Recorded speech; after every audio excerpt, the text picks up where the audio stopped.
Okay, everybody ready to make a painting today?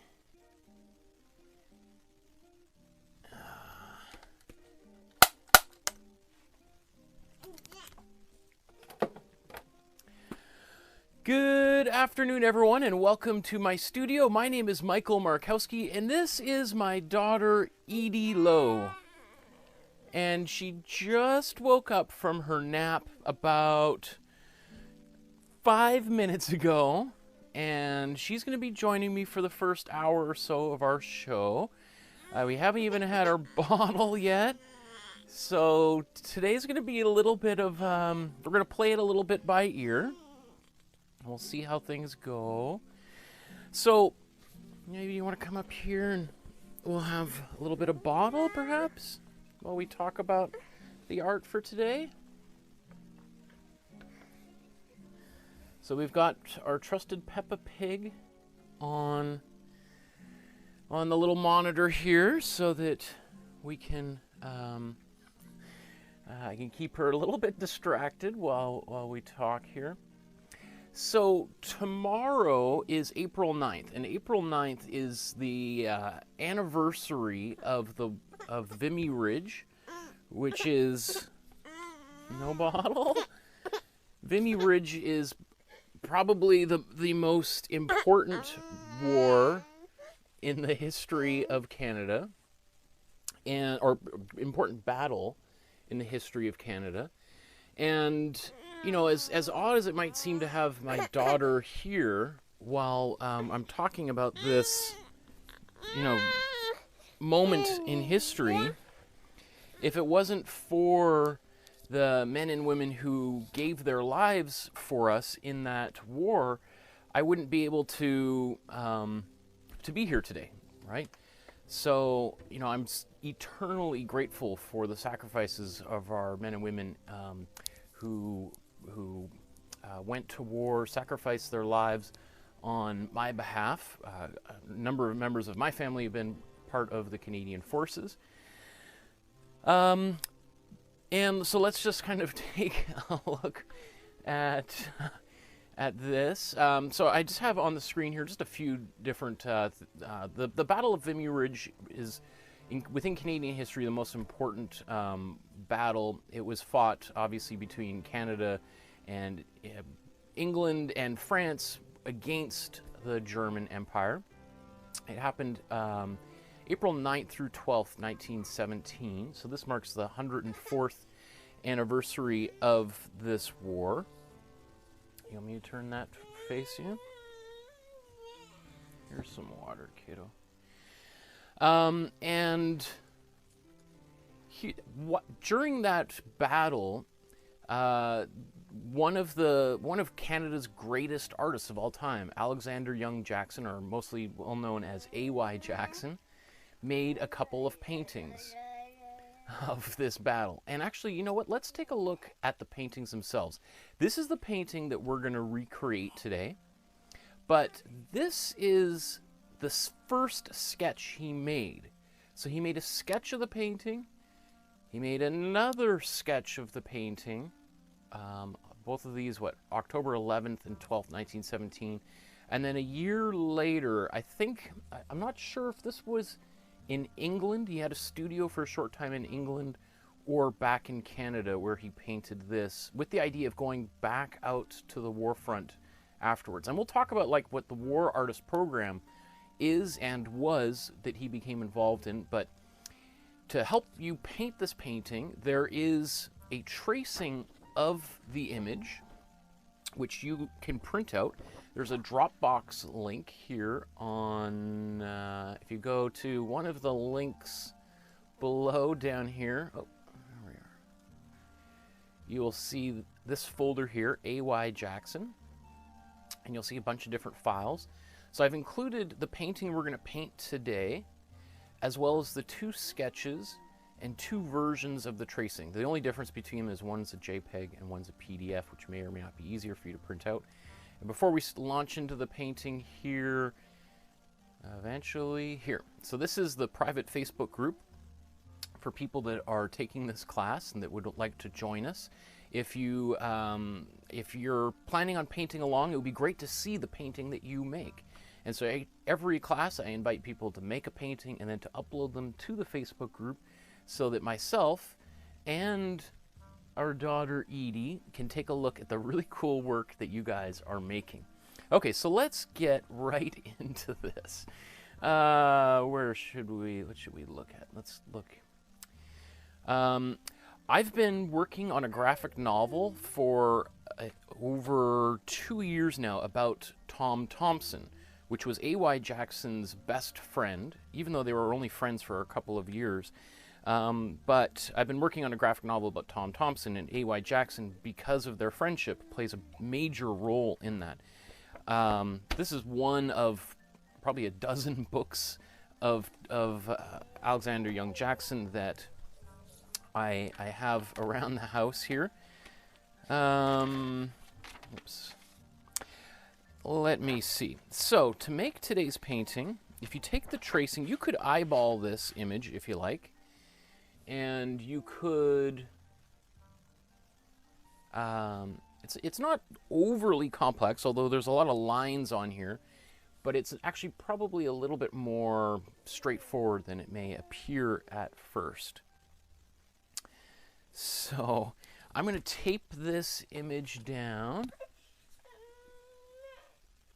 Oh, sweetheart. Our daughter's mom is upstairs also working. And when she's done, Mom can come down here and help a little bit. So I just taped down the image. And I'm going to take this carbon paper and slide it underneath. Oh, kiddo. You want a little bit of... This is going to get super messy.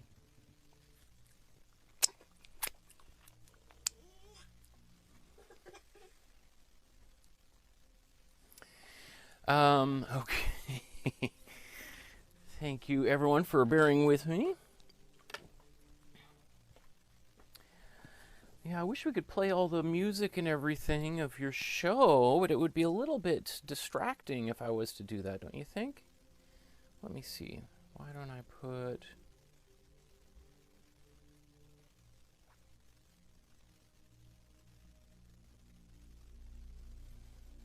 Everyone was going to want to watch you anyway, right? So let me see. Okay. So let's do a tracing here. The most important parts are going to be like the horizon. And then these trees.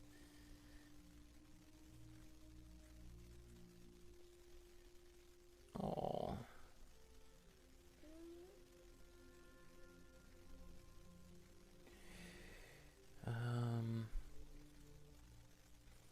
I wouldn't worry about going into a lot of detail in the clouds because we're going to, that's going to get painted white. And once we paint white over all of these pencil lines, a lot of it's going to disappear. But if you have a different approach for this project, you're certainly welcome to use it. That's why I've included it in here.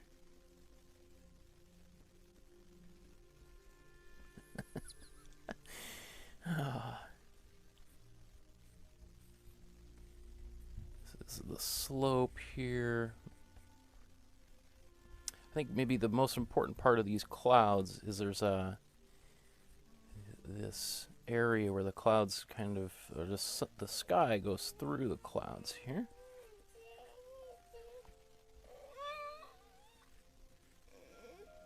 Oh, am I being a bad daddy? I'll talk a little bit about the changes that A.Y. Jackson made to the sketch when I get down to the lower half of the painting, because he began,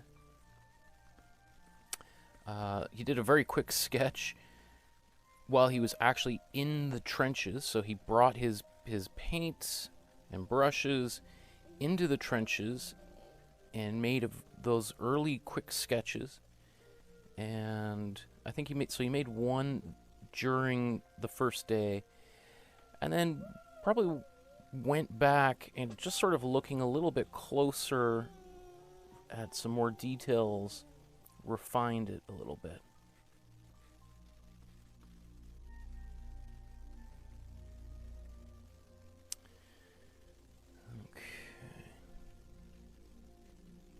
Oh, this is a little teardrop.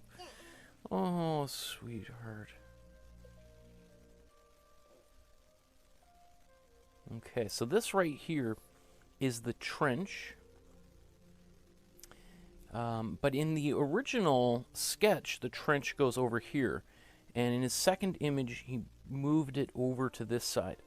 Now, I'm not sure exactly why he did that. It's possible that he just literally took a few steps onto the other side of the trench to make the, and then drew what he, or painted what he saw. It's also possible that he saw the original image and decided that it would look better going off onto this side for whatever reason.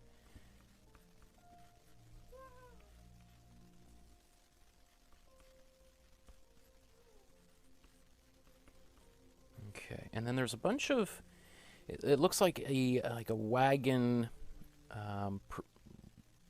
load, or like horses pulling wagons and stuff happening over here, or soldiers marching. It's not totally clear from the original. So let's just take another quick look at this image here. So here's our tracing. Here's the original image. And then here's the very first sketch. So the very first sketch, this I think is supposed to be the trench. And we see here's the second version where he's now defined this trench a little bit more.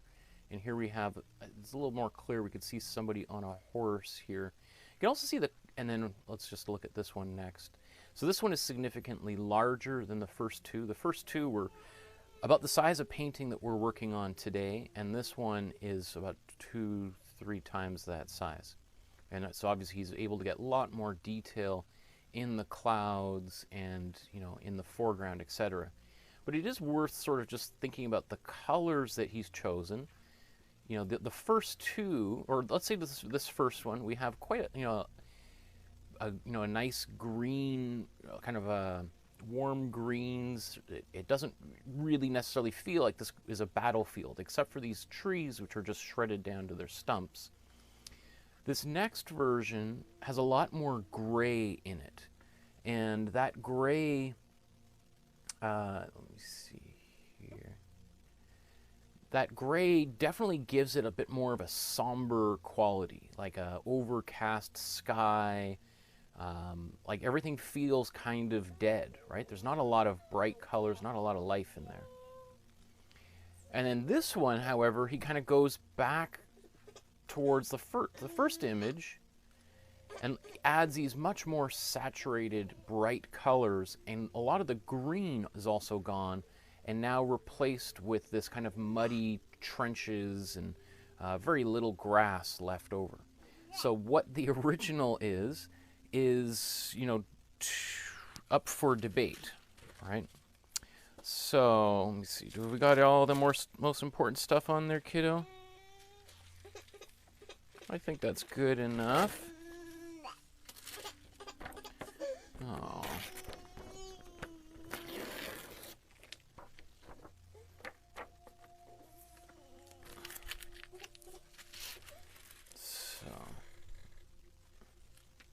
You don't want any food here? You don't want any snacks? I'm gonna have your, that's little snacks if you don't eat them. Okay.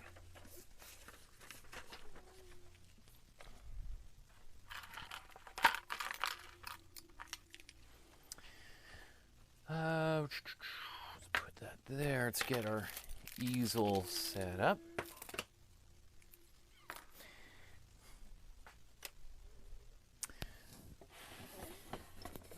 think what's also interesting about this painting itself is that it looks, if you didn't know it, it would be hard to really tell that it was actually a battlefield. You know, none of these images look, you know, overtly violent. You know, even, you know, the second one, which I said looked maybe a little bit more somber with these colors which have been significantly tinted and toned down with white and gray. None of them kind of scream, oh, this is a battlefield here, right? This could be a farmer's field, all right? Okay, so let's get some paint on our palette. We're going to put down a warm yellow just to get started.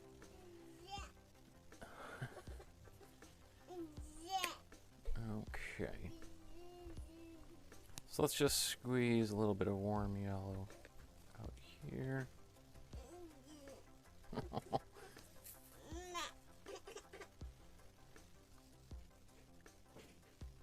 Oh, looks like Mummy might be coming down a little earlier.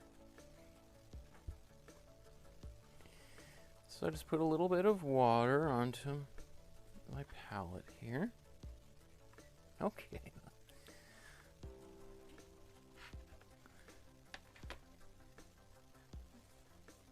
Will you come in and say hello for a second? Oh, okay. Hi. This is my beautiful wife, and you may have seen her a few times before. I saw you guys were having a little bit of a trouble. Yeah. So we thought we'd come down. Aw, thanks, love. Okay. Bye. Come on, let's Okay, thank you for hanging out with me. go. It's okay, honey. Okay, so I'm gonna set this kind of golden color all the way across the surface, and then I'm also just gonna get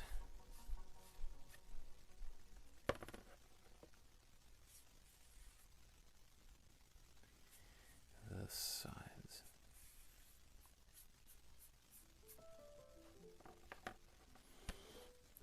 Okay. So,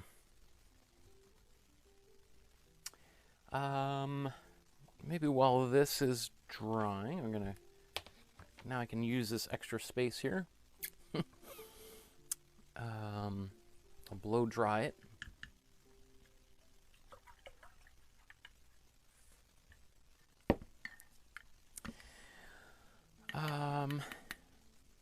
Wow, look, lots of comments here. Everyone's ready to paint. There's Joshua, Shelley, Gail, Susan, May, Deborah, Irene. Okay. Deborah says the third one looks like more blood has been shed. Interesting. Like, I think definitely the clouds in the sky to me seem kind of ominous. Like, they feel like it's possible that they are,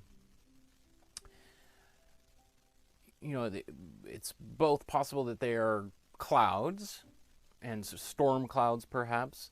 It's also possible that they are smoke from all the cannon fire, or even the poison gas, which around this time and during some of these early, or this not the earliest, but there was gas attacks on both sides. You know, both the Germans are most notorious for having used gas, but kind of dirty secret is the Allies did as well. So there were some horrific sights on both sides of the trenches here. I've actually been to Vimy Ridge. I guess probably about 15 years ago. A good friend of mine from Switzerland, we drove from Paris all the way out there, and it's actually a Canadian national park. So Vimy Ridge battlefield is technically a part of Canada. So if you go there, there are these like 19, 20-year-old university students from Canada, from Halifax and Prince George, British Columbia, and Yellowknife, who are there on summer study, who give guided tours, which is super bizarre to be driving through the French countryside towards Belgium and arrive at this place, and you see all of these Government of Canada signs and, you know, national park signs, and then you hear all of these kids from Canada talking, but then you go into they've done a great job of preserving some of the trenches, and boy oh boy, when you get into, like, there are parts of those trench lines where the Germans on the other side of the trenches are maybe like 10 meters away. Like, you could throw a grenade or a rock or anything, not like, you wouldn't have to heave it, you could just chuck it and it would go over onto the other side. And the fact that they were that close fighting, you could see people's eyes while you're shooting at them, is just horrifying. And what's also incredible is the ground is all, it looks like waves, because there was so much cannon fire that just chewed up that whole ground, of which there are still millions of unexploded shells that are underneath the ground. And so you have to stay on these paths, because every once in a while they have all these little goats that are going around eating the grass, and every once in a while a goat stands on an unexploded rocket or a shell or landmine and explodes, right? So it's crazy that that ground is still, like, and you hear every once in a while there's somebody dies because a farmer, because there's all this stuff around there is farmers' fields that a farmer runs over an unexploded landmine that was there for 104 years now. Deborah says, I love your assistant.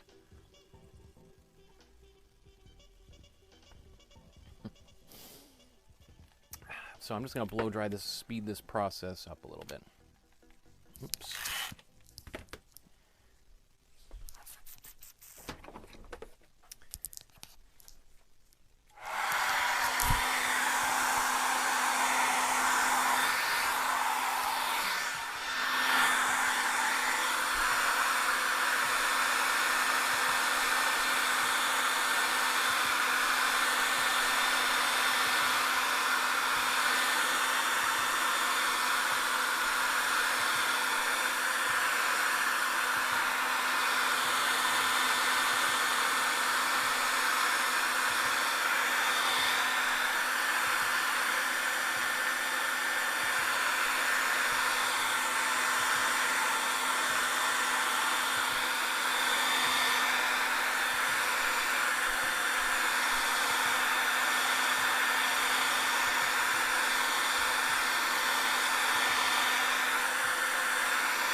Okay, I think that's pretty good. I'm just going to take a second. I just want to readjust the camera now that my daughter's not here. So give me 1 second.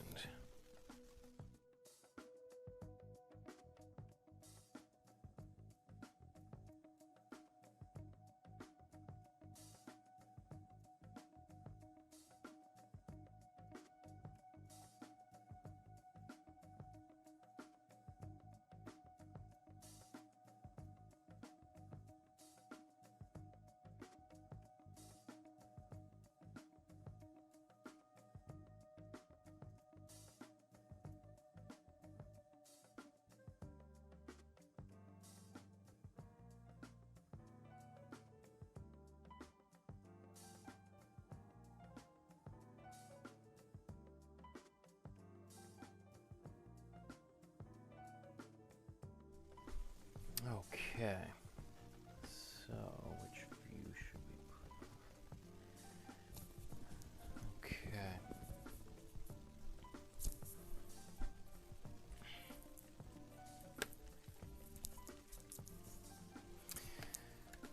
all my setups all backwards for today, so just now let's rearrange a few things here.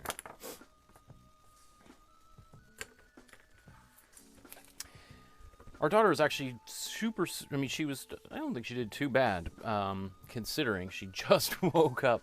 She's actually a fantastic kid, and if I had been able to get her up a little bit earlier, I think she would have done really, really well. So I didn't even get a chance to have her bottle and slowly wake up. I basically pulled her out of her crib, brought her down here, threw her in front of the camera, and went live. So if that had happened to me, and somebody woke me up out of bed and threw me in front of a camera, I probably would be very cranky. So I'm actually quite, I've probably scarred her for life, and this will be one of the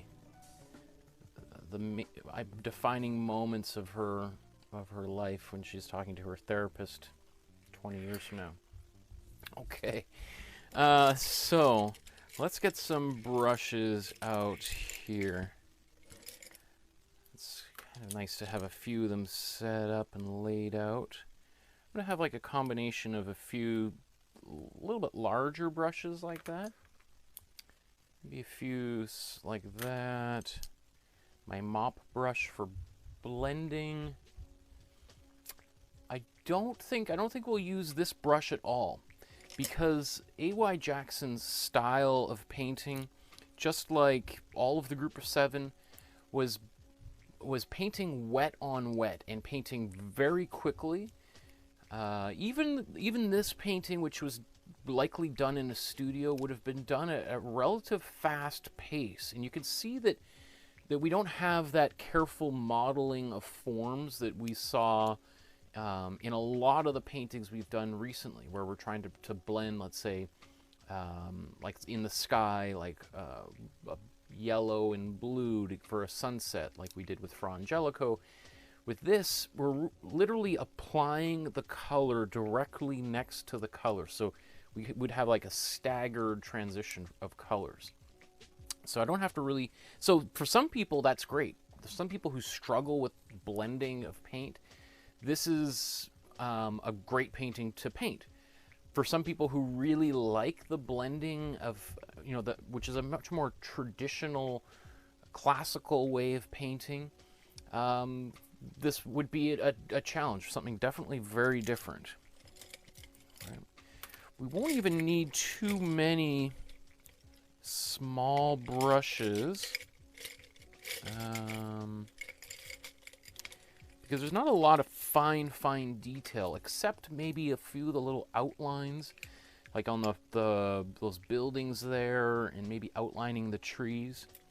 So that might also be helpful for some people who find that doing the details can be a little bit stressful. Okay, so we've got our nice warm background established, and you can see, like, it's almost like if you squint your eyes and you look at the painting, the original A.Y. Jackson there on the left, and then you look at this, you can almost see this color radiating through all of those other surfaces. Even into the clouds, you see a little bit of yellow. Like, I don't feel like any of the clouds in the original painting are actually white. I don't see any white really at all. I see like a lot of yellow white in the clouds. Okay, so speaking of clouds, another thing to think about is how A.Y. Jackson would have painted a painting like this. So far, one of the things that we've been doing is trying to paint the background first and then working our way towards the foreground. Or we might kind of go back and then, go a little bit background and work our way up and then back. The group of 7 artists often would just sort of paint all over without like any particular like it's almost like trying you look at the landscape as like a pattern, and rather than seeing depth and all those kind of things, you just see all the colors on a flat surface, and then you're just trying to mix the colors as you see them.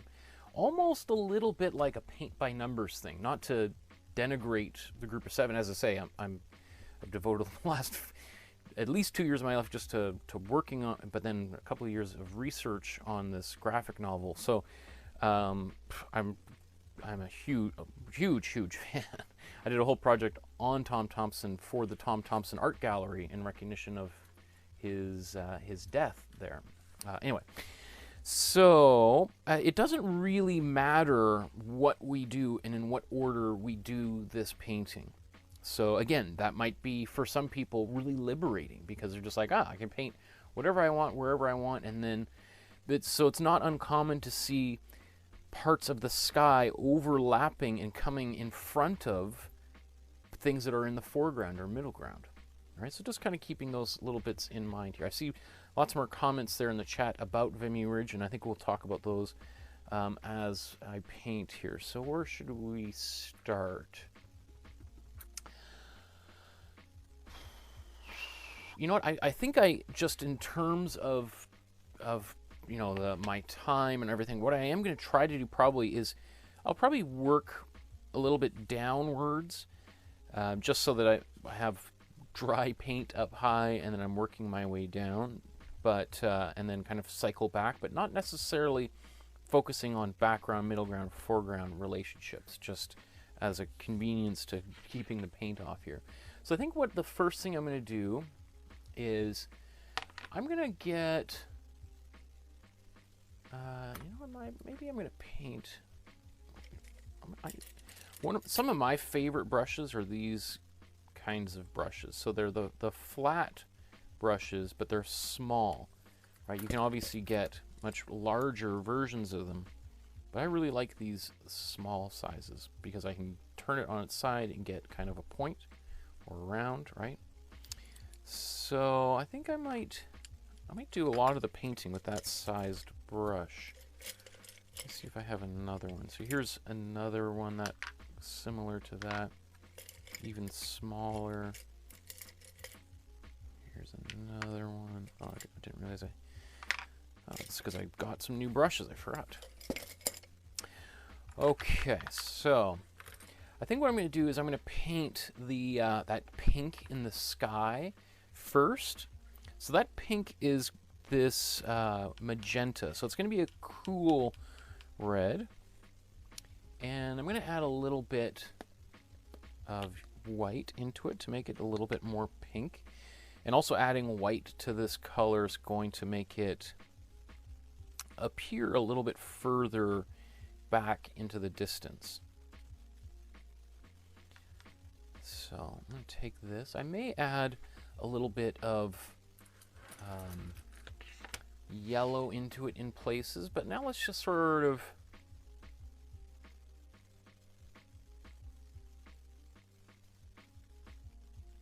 trying to like think of, you know, like I'm painting clouds and the shape of the clouds.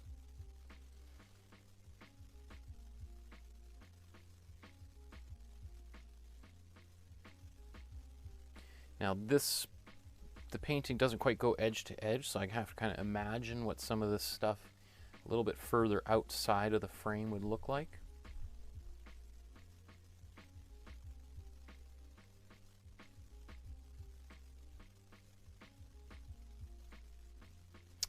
This hill here, it doesn't seem like much, but this was called the pimple, you know, like a zit, and it was basically what everyone was fighting for, because this is in a time before, you know, the very beginning of air combat or airplanes. So the only way to really know what the enemy on the other side was up to would be to be standing on higher ground, right? So the higher ground, even if it wasn't, you know, technically that much higher than where you were, was a huge advantage. You could see where the troops were on the other side, where they were moving. So a lot of these battles in World War I were fought over these hills, and again, Vimy Ridge, right, which suggests a hill. The pimple isn't, I mean, that was just something that, as it appeared also on maps, if we just sort of general, like, let's say this is France and this is Germany, and there was sort of like a line of trenches. There was this one area that kind of bubbled out, and that was also the pimple. So the pimple was not only a hill, but it was also a area where there was the trenches sort of had gone around this land formation, and it was pretty much, you know, north, south, all the way up and down France and Germany, except for this one area here that was, you know, some of the most intense fighting of World War I was fought over this one particular area, and it went back and forth between the different sides, capturing and it being captured back and captured again, and so on and so forth. Okay. I like this. I'm going to put a little there. I see that little bit more pink coming onto the hillside over here, so I'll make sure I get a bit of that.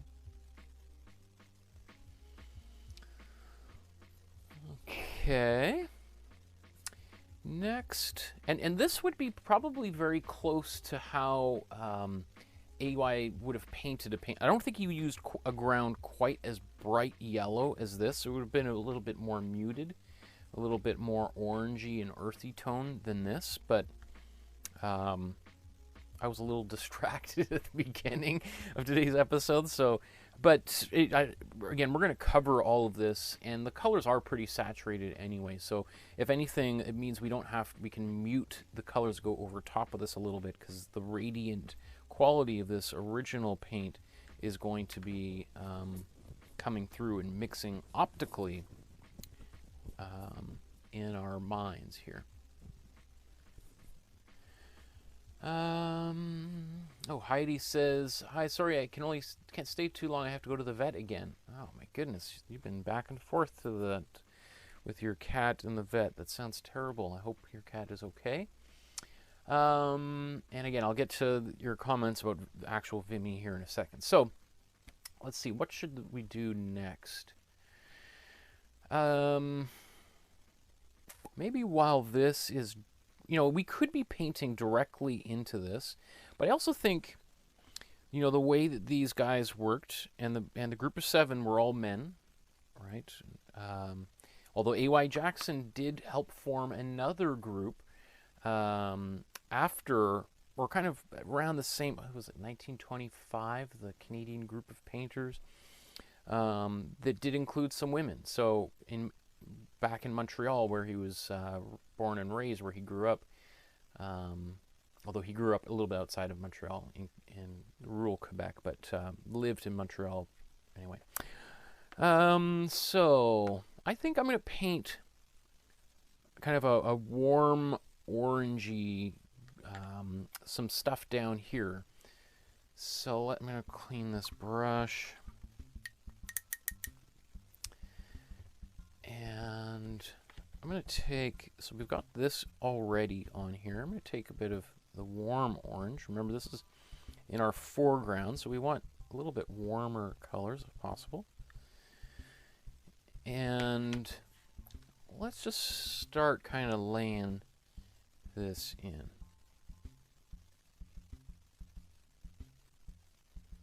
You can see how I'm holding my brush quite far away from the end, or from the bristles, right? This is actually, we talked about this in our previous episode, the Amrita Shergill. I would encourage you just to try playing around with this a little bit. Personally, I think it's a really fun way to paint. It's also can help get, if your hand is getting really sore from painting, painting this way will feel really, really nice. It'll be like putting your feet up after walking, you know, all day, or being on your feet all day. And this is often how artists, even back in classical times, would start a painting this way, but then would slowly get closer and closer up the brush as they were painting. One thing about modernist painters, A.Y. Jackson being a modernist painter, is that they would continue throughout the entire painting process, holding the brush in this way.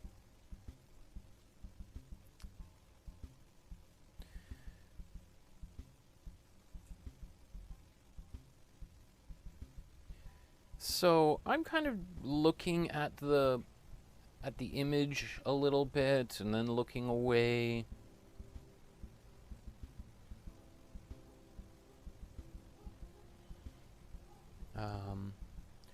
I'm not being too careful about trying to mix or put any colors in the exact quote-unquote right places. I'm happy with just quickly painting things in this manner here.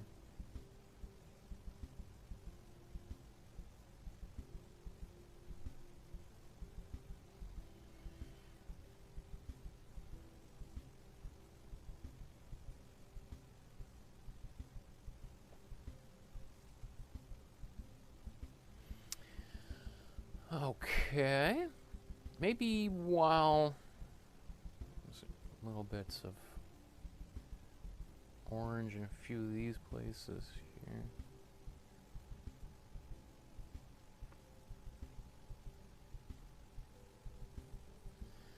So now I think what I'm going to do is I'm going to get a little bit of white on my brush and continue this. So let's scrape some of this white up here.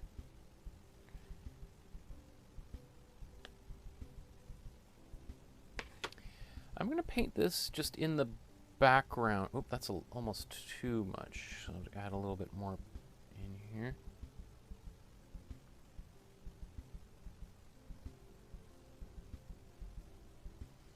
I think that's too diluted.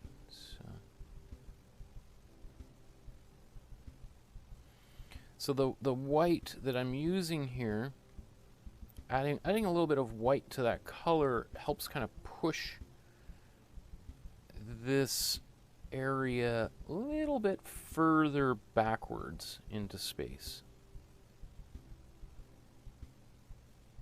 Right, because this is our middle ground, and then we have, or sorry, this is our foreground, and then we've got our middle ground, and then this hill and the sky would be our background.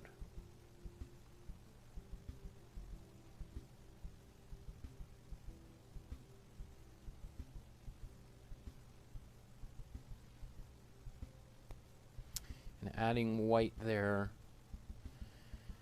just helps to push it back. It simulates the look of atmosphere, of water being in the air.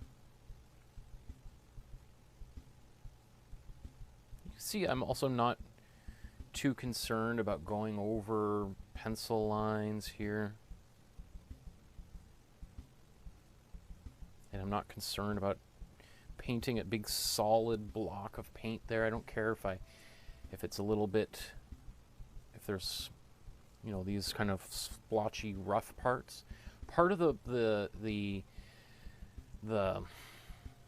look of this kind of painting is there's an immediate quality to it. It feels like the painter just put their brush down to go have lunch and they'll be back any minute.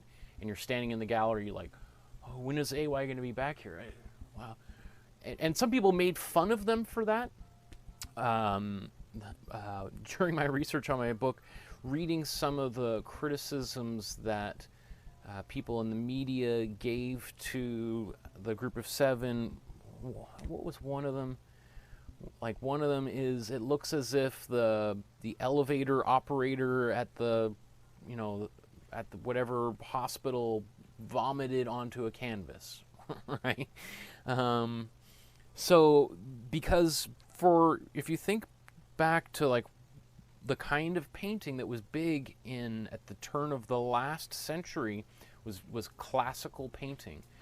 Canada was a little bit behind the trends, probably about 50 years behind the rest of the Western world in terms of what contemporary art was. And so you had all of this explosion of modernism happening in Europe at the, with beginning with Manet in like 1870s, and then you have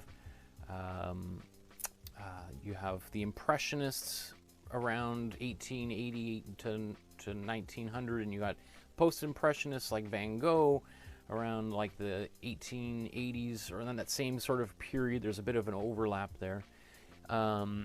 And then right before World War I, you have this explosion of things like Cubism, Futurism, Vorticism, all of these isms, right? There's this huge explosion of different types of approaches to painting. Canada, on the other hand, resisted all of that, right? Like, Impressionism was still a wave just barely cresting onto the Atlantic coast of Canada around this time. So this type of painting itself was quite radical to most people's eyes back then. Deborah says, I just had my first injection of the COVID vaccine, and I'm sort of tired. I do not know how long I could stay awake, so I will say goodbye now. Oh my goodness. Well, that's good news. It's good news that you've been vaccinated. That makes me excited. Both of my parents just had their first shots a couple weeks ago, so. Okay, so, I'm going to add a little bit more orange a bit over top of some of the so this is just basically my regular warm yellow in that area. Okay, so what should we do next? I think let's go for some greens here. So in the foreground, I'm just going to wash my brush because I got some white on it, and I'm going to start in the foreground, and I don't want any white on my brush yet. So let's take some, let's scoop this out. My warm yellow, I'm going to mix it with my warm blue. So this will give me a nice grassy green. All right, but it's kind of muted. So I might do a little bit of warm yellow and cool blue in a moment, but let's just sort of start putting some of this in some places. All right, so it's definitely much darker.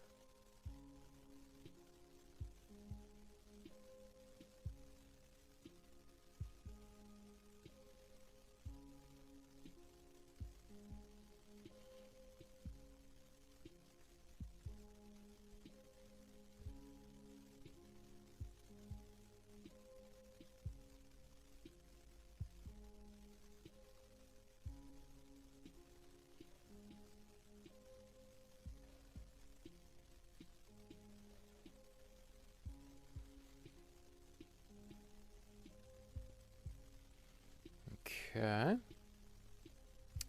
So now I'm going to,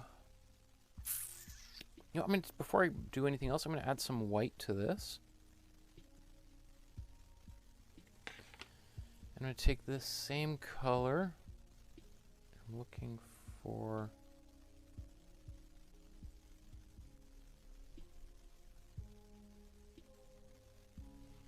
some places I can put this back on the horizon.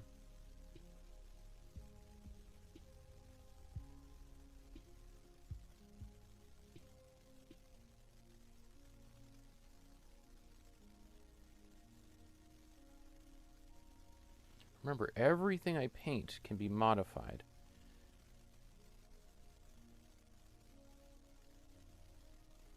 Okay. So how about while I'm here, let's add a little bit of the cool blue to the same color here. It's got some white in it.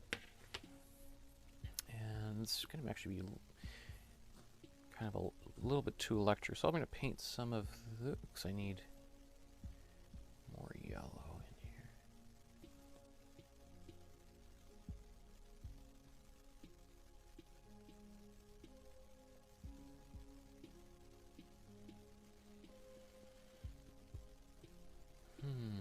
It's definitely maybe way too bright. So I'm just going to take some more of the warm blue and mix that in there. And more of my yellow.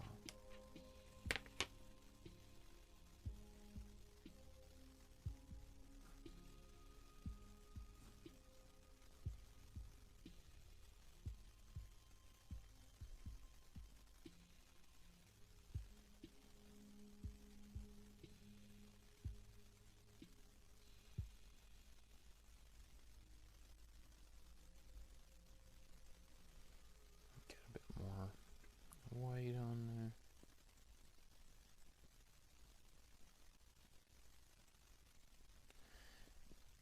And, you know, if you're looking at mine right now, you're like, oh my goodness, all the colors are all wrong. What is he doing? It's, you know, we're still in the very early stages of building up this painting. And often your early stages of painting are for helping to figure things out and starting just to put things into different places. And then it's also some of those colors, well, a lot of this is going to get covered up with other paints afterwards, and we might just want just little specks of this popping through and showing through, right? So, you know, this is not a time for trying to get really precise, you know, color mixing. You don't want to be even thinking about that, let's say, for the first hour and a half of a painting, right? You want to just be quite liberated in your approach and just throwing colors in there, and then we can refine things. This is just, I see this constantly all the time. People really spending way too much time at this stage of the process trying to get things perfect, and, you know, spending, let's say, 10 minutes on this little part of the cloud, and then another 10 minutes here. So it's like we're slowly developing the painting all the way up to here. That's not how these artists made paintings, and frankly, very few artists of any success ever have worked that way, right? So that is probably the #1 misconception that I see beginner artists doing, is really focusing too much on perfection at any point, but especially at this stage of the process. So I might even just see, like, what does this color look like in the clouds a little bit? Like, I see it looks like he did put a little bit of green maybe up here. All right, maybe we'll come back to that and we'll see how that looks.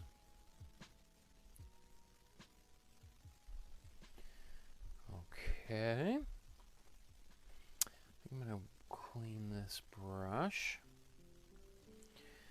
I'm going to go for just a few pops of the brighter, more saturated color. So I'm going to just take this cool yellow, cool blue.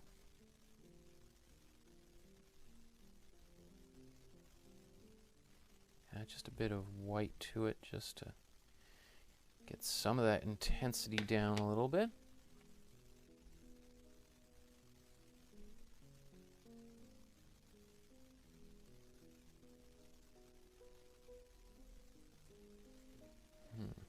So I'm going to go right to the yellow here.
So coming along pretty well. I know it might not seem like that to some people, but I'm pretty happy with the way it's developing so far. So let's see, what should we do? You know, I probably would have been, let's mix some purple, because we got some purple everywhere. So to make a purple, we take our cool red and our warm blue.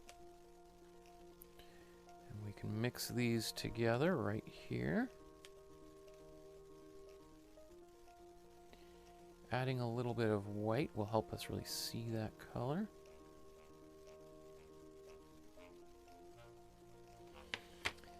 Okay, so we got like purples in the clouds.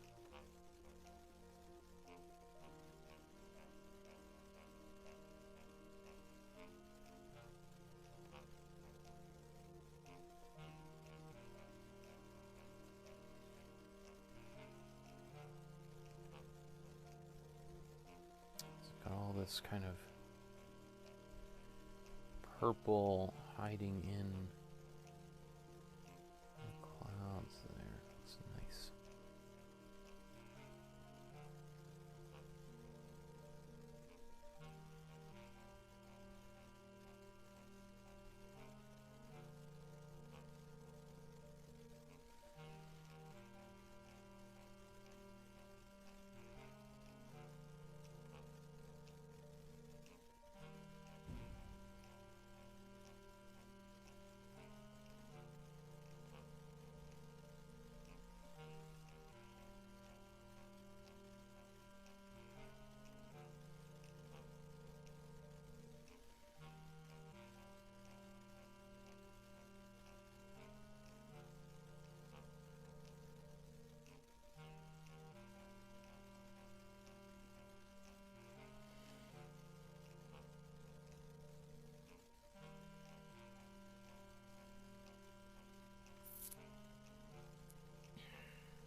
So we have parts of the sky that we're going to have to invent because we don't really know what was there.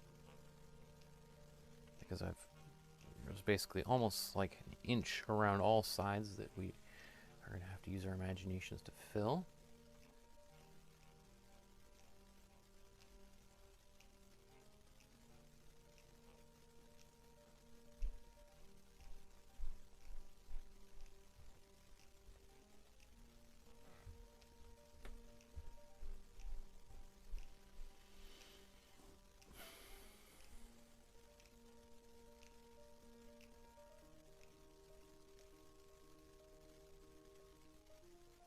Purples, some of this here.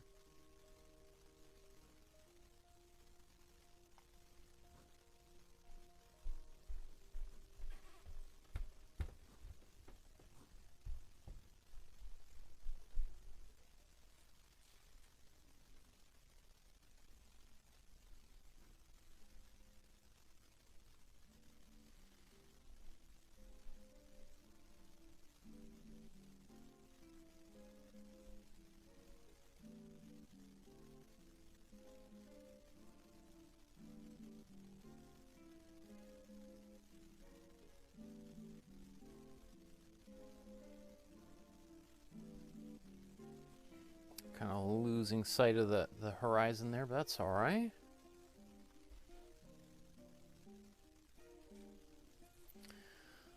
Okay.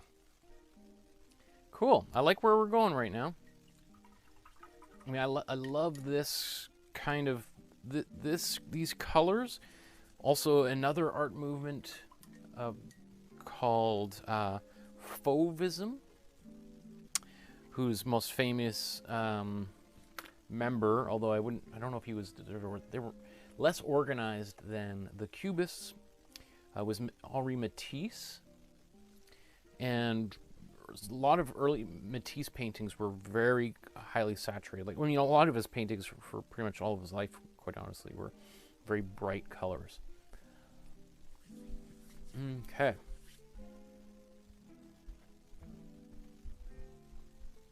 Joshua's painting of Velasquez's painting.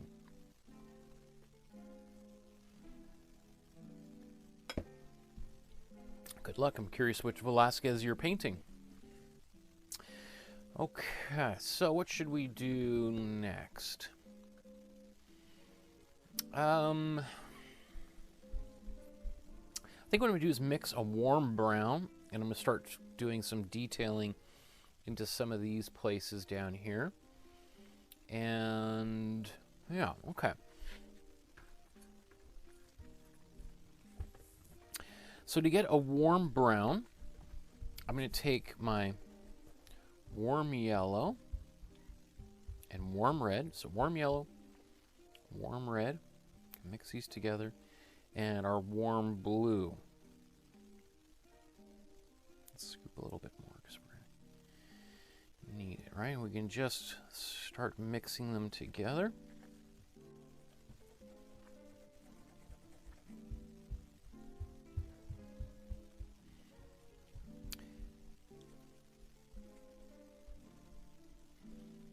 Probably pretty good. Not a lot of very, very dark colors in this painting, right? It's quite bright. Okay.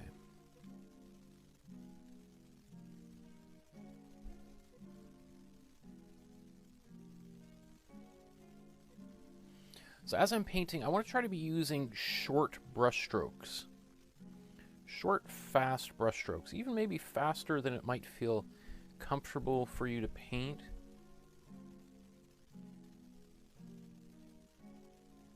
And switching directions too, so that they're kind of, because right here, this is the trench. Like people would be walking through there, and their heads would just be, you know, maybe barely coming up over the surface. I mean, ideally, very little, if at all, right?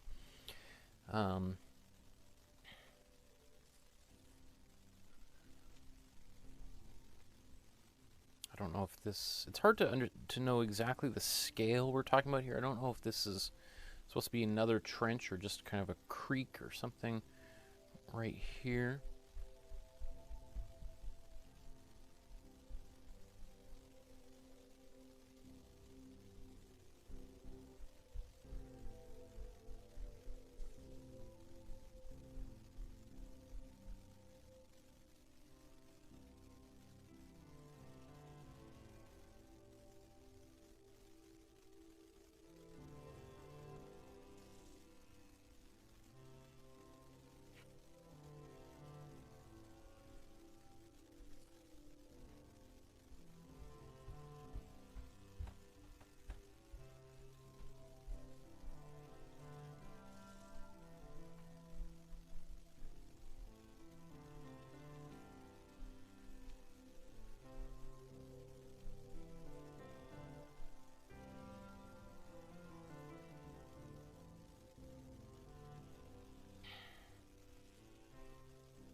Alright, so here's all these horses and everything, wagons.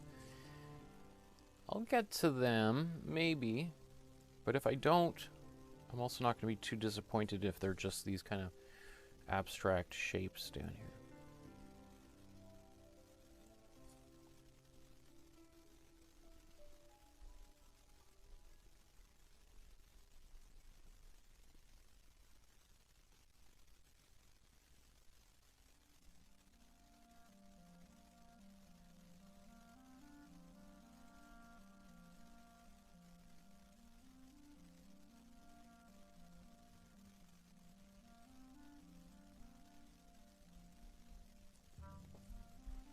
So you see me kind of moving around the surface all the time.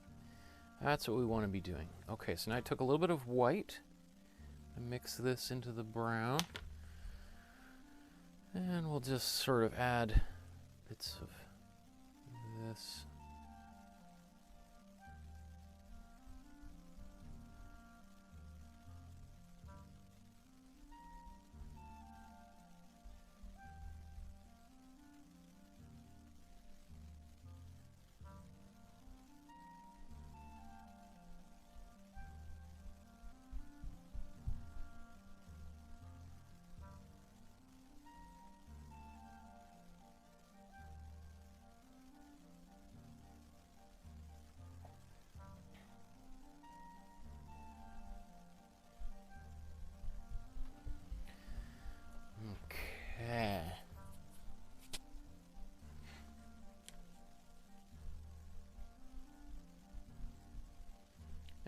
I took a little bit of the warm yellow, just added a little bit more, and added some white to it.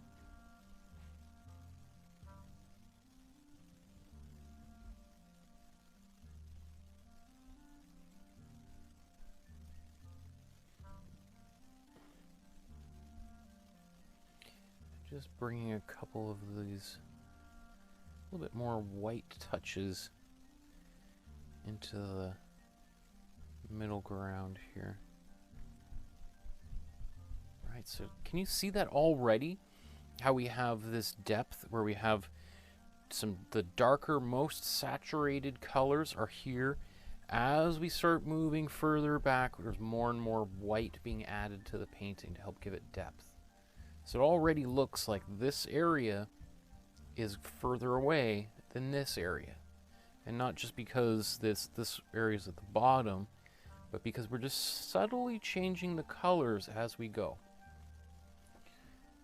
There's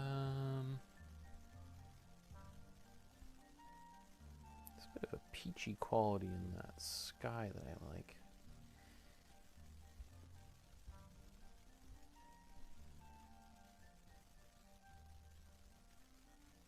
A little too red.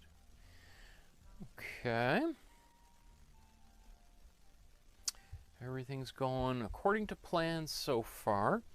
I think next thing I'm going to do is I'm going to paint these trees and probably the sky with some yellow and white. So I'm going to take my white here. I'm going to take a bit of cool yellow.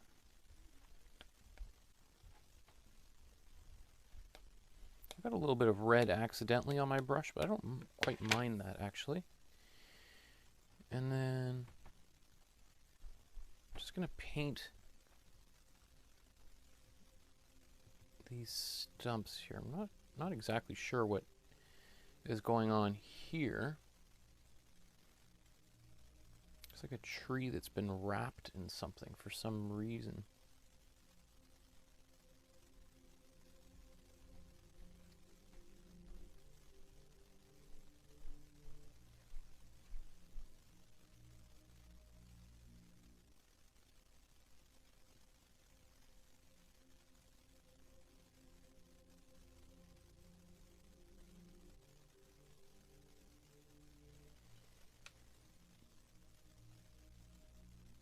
So can you see how kind of like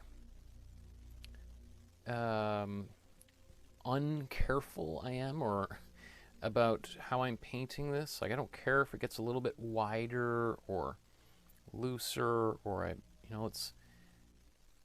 it's because we're going to be painting stuff again on either behind and in front of these things.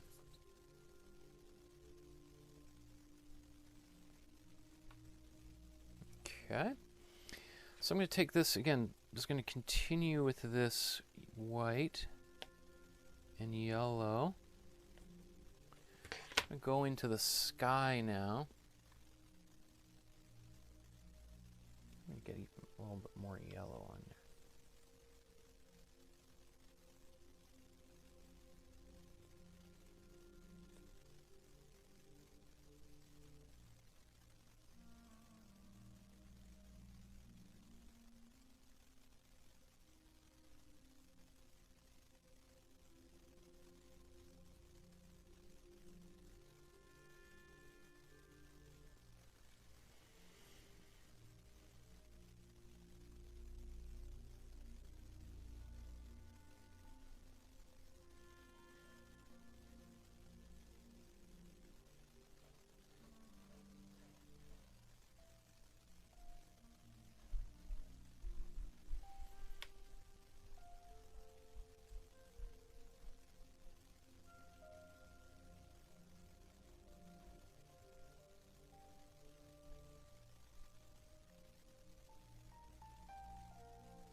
So this might be a point in the painting where you feel either things are going really, really well or they're falling off the cliff.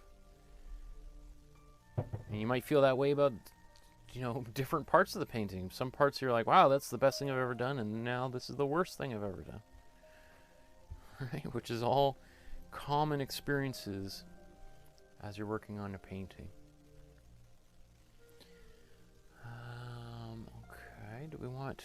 I'm going to take a bit of this and add it into some of the foreground here. We got little pops of light.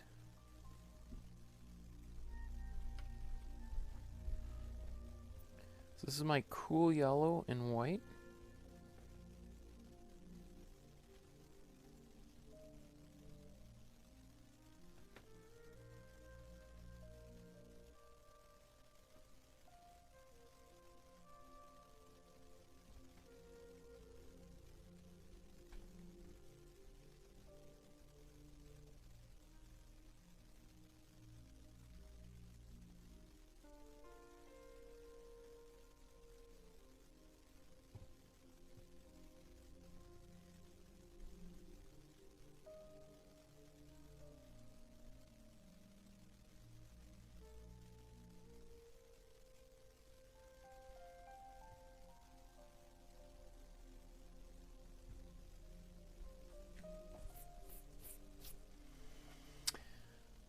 Okay, so maybe what should I do next? Maybe I'm going to take a bit of the cool red.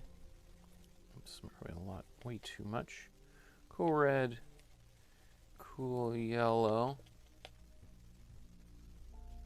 and with my white on here. Let's see, is there any, there was this kind of,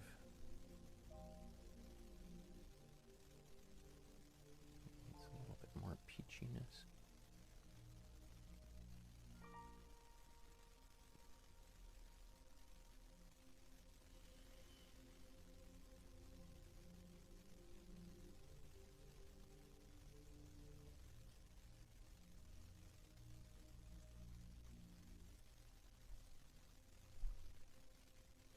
So the point is we're building up surfaces. We're adding like a huge library of color into these areas, which we can modify infinitely.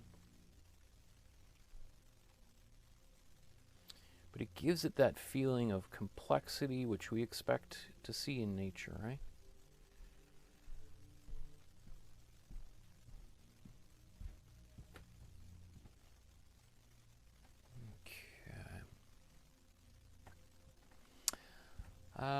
I think what I'm going to do now is I'm going to put some of that cool blue with white into the sky.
So you decide how much of this blue you want to put in there. If you want it, you could really brighten it all up quite a lot.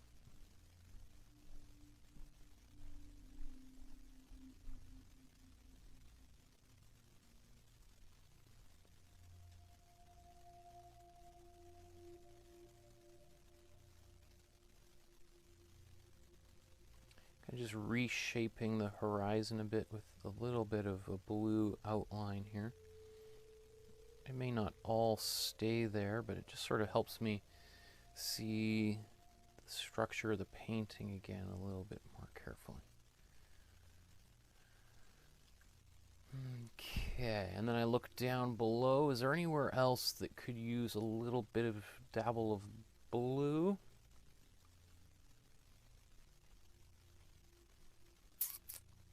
Don't think so. Okay. I think, you know, I think it might be interesting just to take a second to kind of go back to this first painting. So this is the very first one that he did on location in the trenches at Vimy Ridge. And you should be able to see that, I mean, he's a master, one of the greatest painters of all time, indisputably one of the greatest Canadian artists of all time. But just sort of look at his painting and my painting, and the way that he painted his with this quite fast brush strokes. Right now, of course, there's bombs and stuff and going off all around him, and soldiers rushing by, and you know, people who are injured and dying. I mean, it's like it's hell on earth, right? But this is the way that A.Y. Jackson also painted when he was in Algonquin Park with Tom Thompson and J.H. MacDonald and Arthur Lismer, right? This is they took the same type of painting process that they began using in Canada, and they exported it over to Europe, painted very, very quickly. So again, when you can see this fast, like I'm sure he painted his painting faster than I've painted mine thus far. But then again, even this version here, which I don't think he probably didn't paint this in the trenches. He probably painted this back in a tent somewhere, a little bit further behind the front lines. And that's, you can see he's being a little bit much more nuanced with color, right, than the first version, which is just painting really quickly. And then when he got back to, again, I don't know if this was done in England or back in Canada after the, well, this is 1918, so before the war ended, a lot more controlled and refined. But I guarantee you that underneath this painting, it looks like this. At some stage, he would be filling it in really quickly like this. And then we are going to bring it to that same type of resolution. We're going to move down to some smaller brushes. So now that I've got everything in, I can go down to, you know, maybe this next set of much smaller brushes. Right, where now I'm going to start really refining some of these details. So I'm actually going to go to some of my smallest ones here. Okay, so it's time for just a little bit more tea. And I'm going to sneak a little bit of pizza here.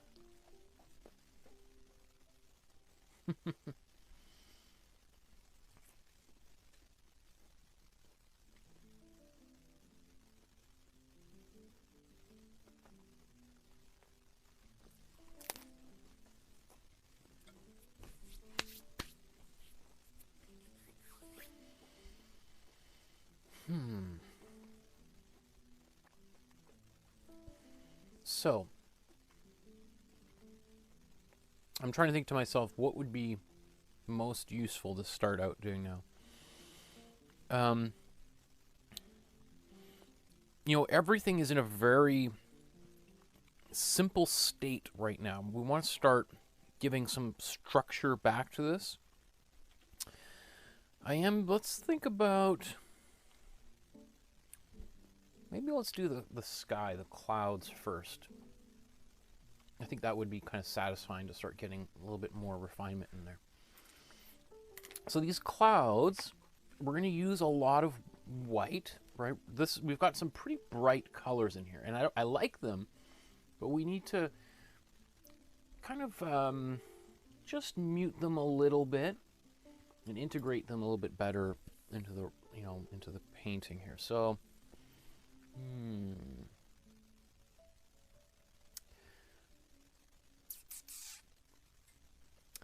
think I'm going to take this purple that I've got here, and it's okay that it's all drying because we don't really need much of it. We're going to use a lot more white.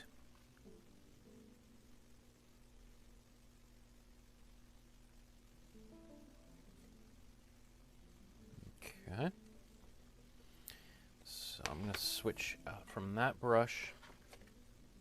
And I'm also going to put a little bit of slow dry medium in here. If you don't have any, I'm sure it'll work just fine.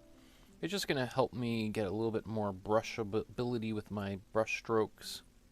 I don't want to put too much on it either because it's going to make the paint transparent. But okay, now I got... Actually, you know what? I'm going to blow dry this as well.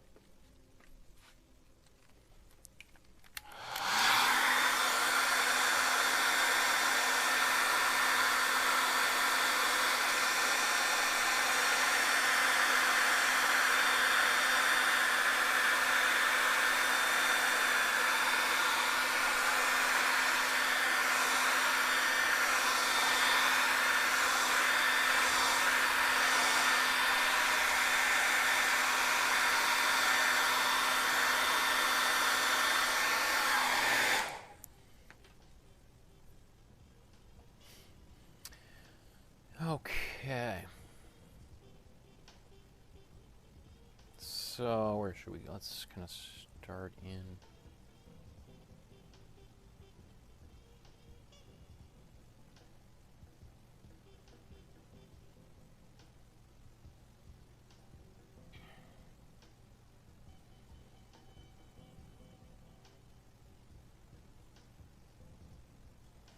So I'm trying to give shape to some of these clouds here, so I'm trying to kind of paint in these kind of round puffy shapes.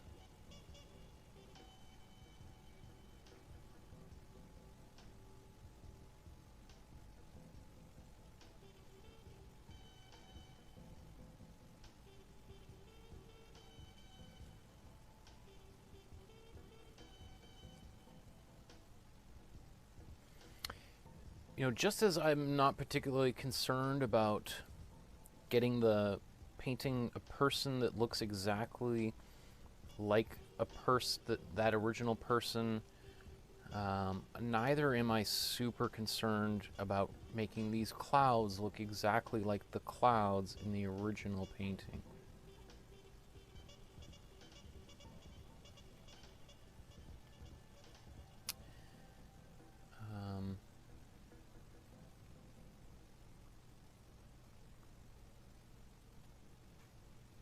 I'll do, you know, a reasonable attempt, but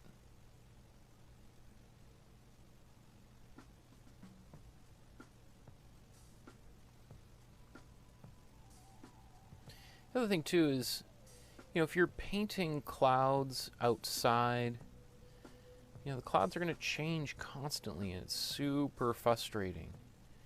So often what artists might do is begin a painting. You might have like several paintings that you've begun, and you know, you might have a painting from a cloudy day and then a sunny day, and you might start the cloudy painting and you run out of time and it goes into your studio, and then you wait until it's cloudy again, which could be weeks or months, and then you bring it back out and you run outside and you paint a little bit more when the weather's similar to your original painting.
I'm just kind of I'm sort of almost doing the same thing I was doing before, but now just being maybe a little bit more careful, a little bit slower, but not too careful or too slow, right?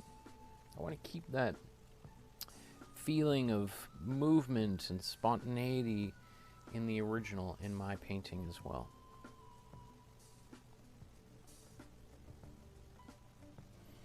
And you know, one thing that people may feel as they work on this painting is that this might feel actually more difficult than they imagined it to be. Some people might find it to be like refreshingly simple. It's different for everyone, and that's why I'm always trying to shift and show different styles of painting, so that each one of you watching can start to find your own style, the style that works best and is most comfortable for you. Okay, I'm going to take a bit of cool blue. I'm just going to take this out, mix it with some white, and I'm going to take a bit of the pink as well.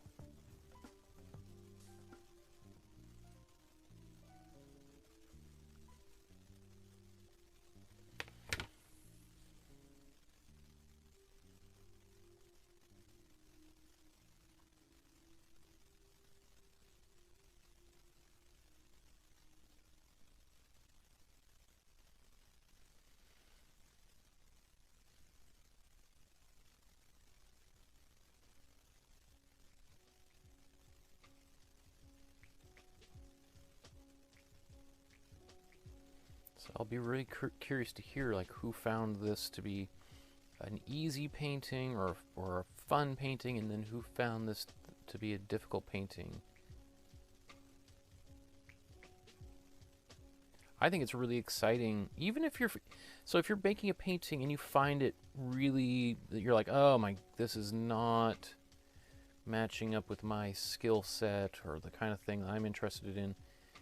That's like a breakthrough, because now you're starting to get a little bit closer to what you really want to do and what you're most happy doing. That's, I think, should be like something to celebrate. You know, now you're starting to understand your own sense of taste much better, and that's really important.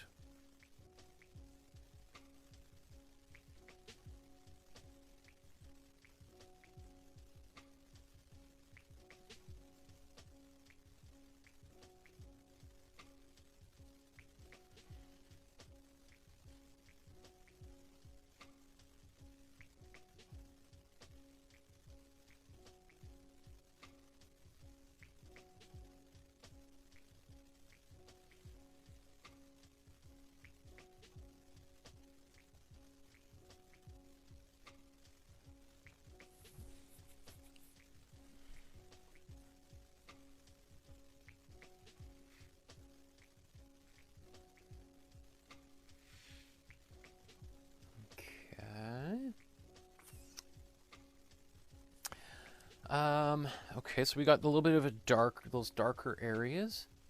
Now I think I'm gonna go back to my yellow and white again. Some more.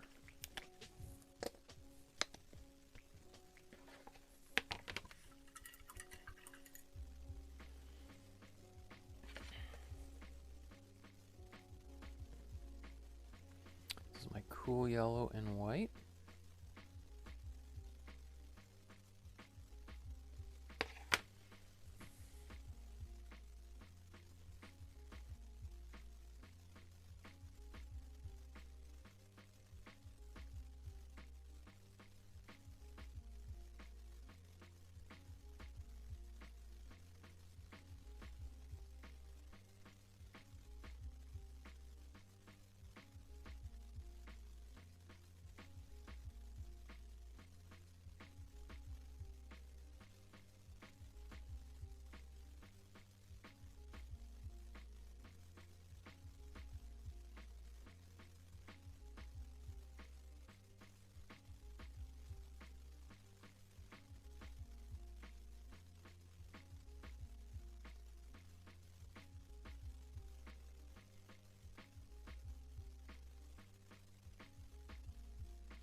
If you're finding today's episode interesting, I would very much appreciate it if you could hit that like button.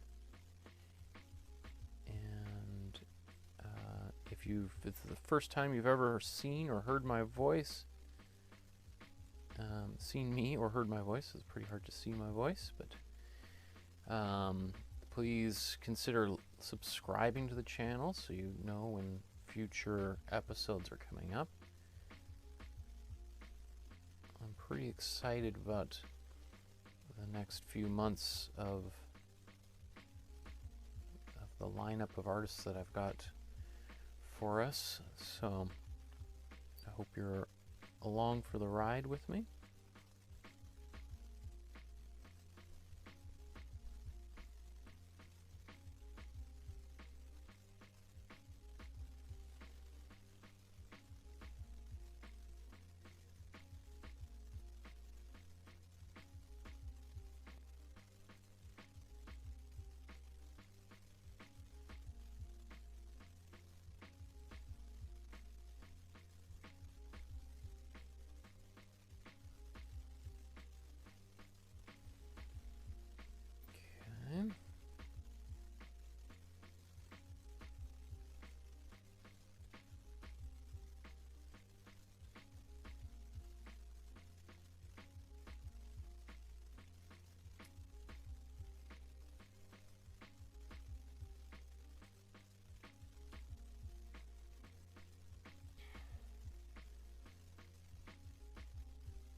So I like everything that's going on here. I'm going to add, there's a few little kind of highlights of the same kind of yellow right on the top of the hills here. So I'm going to put a bit of that up there, maybe a little bit more yellow.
Yeah, pretty happy with everything so far.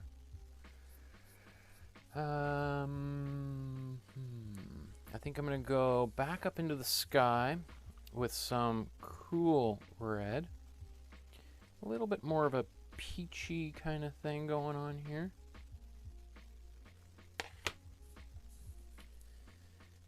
And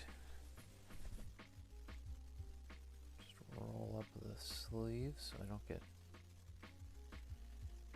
too much paint smudging around.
This is I haven't painted in this way in a long time. There used to be a time where a lot of my paintings 20 years ago kind of had this look. Now that I think about it, feels a little bit like going down memory lane. I think all artists in Canada have to at some point kind of reckon with the group of 7. It's just they're just such monumental artists, like them or not. And there's certainly people who have their who are sick of them, feel that they're way too overexposed, and to an extent they are correct. I mean, it is a shame that there's so many millions of artists in Canada over the centuries, and yet the group of 7 might be one of the only things that most Canadians can name as part of art history. I mean, something is better than nothing, but they tend, a lot of the other artists who've made arguably even larger contributions to art have not gotten quite the recognition that the group of 7 did. And by the way, that's no accident. The group of 7, A.Y. Jackson being was very, very active in promoting this group. One of the main reasons they formed this group in the first place was to attract attention to their art and to help them sell paintings. And they were not shameless self-promoters, but they recognize that to be successful they have to get their work into the public's view, and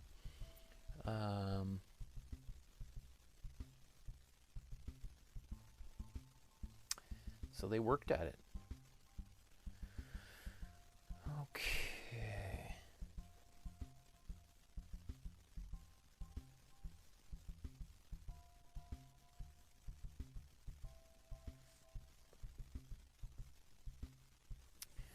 I think while I'm right here, I'm going to go back. I'm going to take some purple. Again, I'm going to mix a little bit more purple.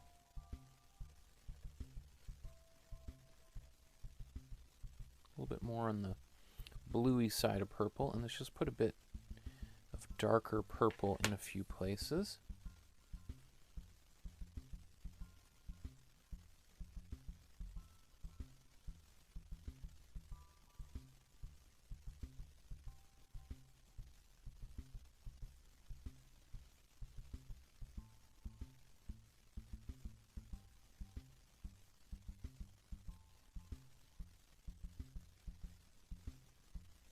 Might be even a bit heavy-handed. We can always take some of this, dial it back.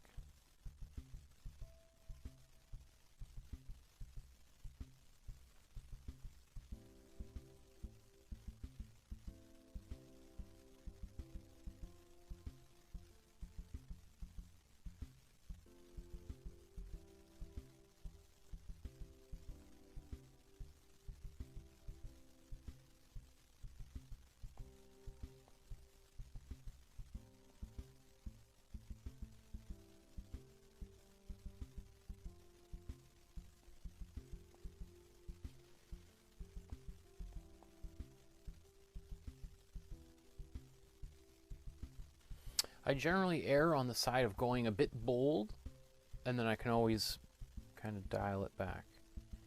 I'd much rather,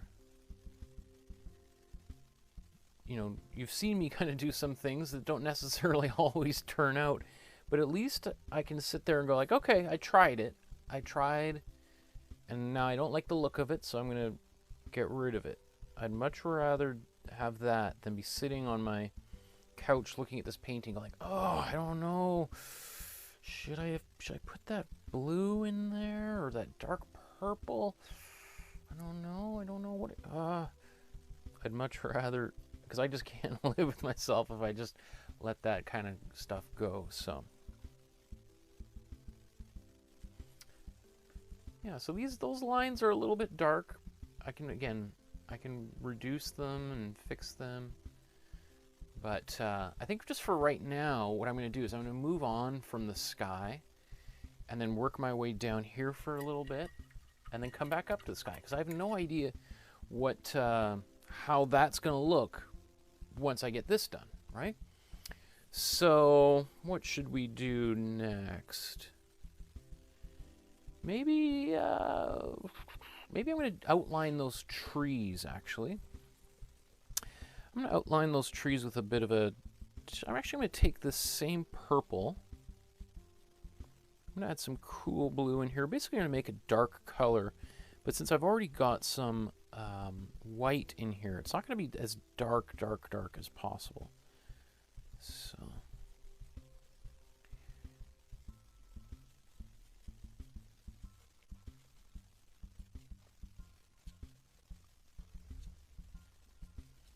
So here's our dark kind of muddy gray color.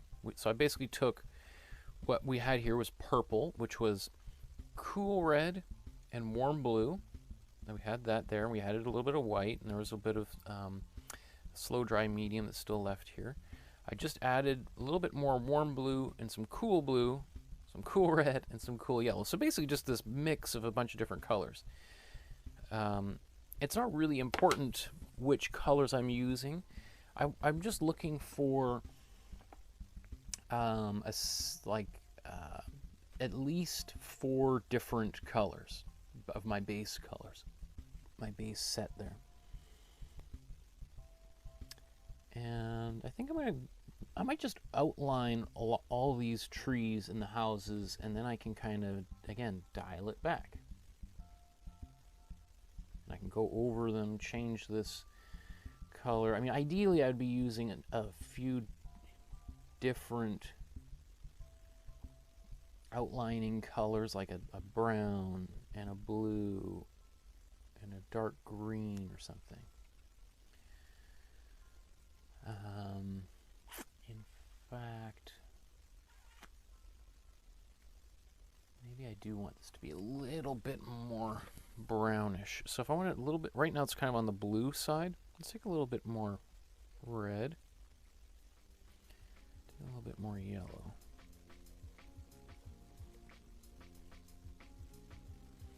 Maybe I should have painted a little bit more with that blue. But anyway, so the other thing as I get these trees is thinking about kind of letting my brush be a little bit wobbly. Right, that's going to make it look more tree-like. You know, if it's totally straight, it's going to look like a post or, you know, a telephone post or something, right?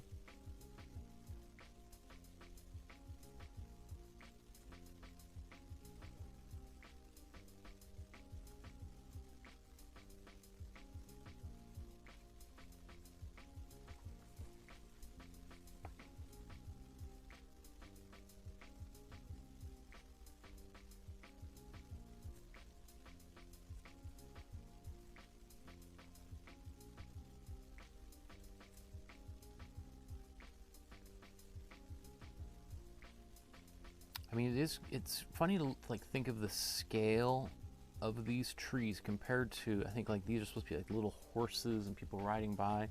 So these are gigantic trees that have just been stripped bare.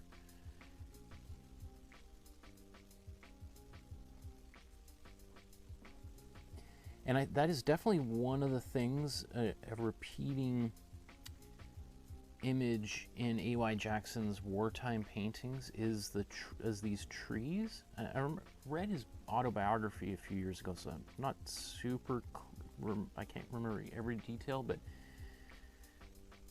if I recall, that I think he wrote something about like, you know, I'm not into painting the piles of bodies and all that kind of stuff.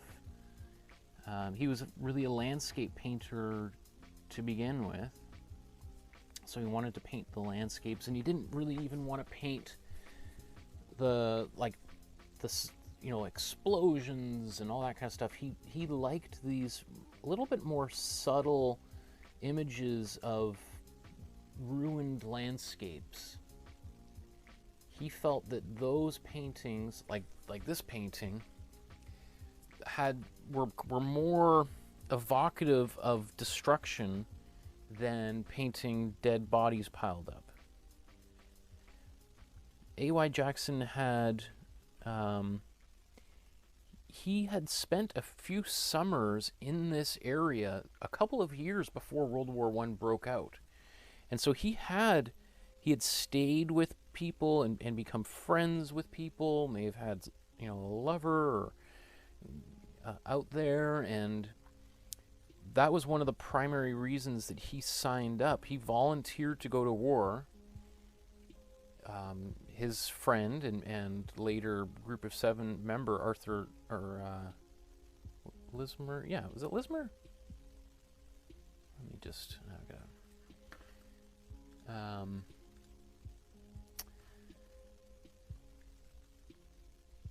Lauren Harris.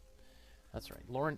So Lauren Harris was a very wealthy heir to a machinery fortune, and so he had a lot of money, and as is often the case when a war breaks out, they're kind of sheltered a little bit from that. And so Lauren Harris said to Tom Thompson and A.Y. Jackson, like, hey, you know, using my family's connections, you know, we could all basically become not generals, but like higher, like rather than just like foot soldiers, grunts. You know, I can get us into the war, and we'd be basically riding around on horses, or we'd be at the back lines, you know, helping people get the right shoes and boots and all that kind of stuff. And A.Y. Jackson basically said, no thank you, I don't want to take that route. I want to be up there, you know, with the so-called regular folk, and which sort of tells you a lot about him as an individual, that he was willing to put his life on the line, and rather than take the easy way out. I don't know if I would make that same decision, quite frankly.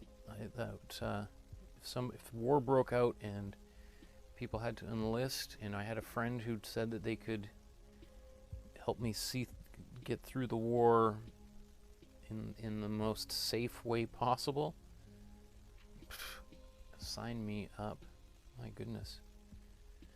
But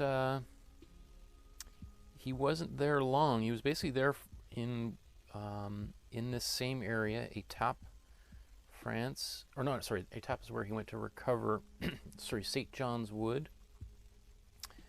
There were so many little battles throughout World War I. It's hard to kind of break them down into what happened and when.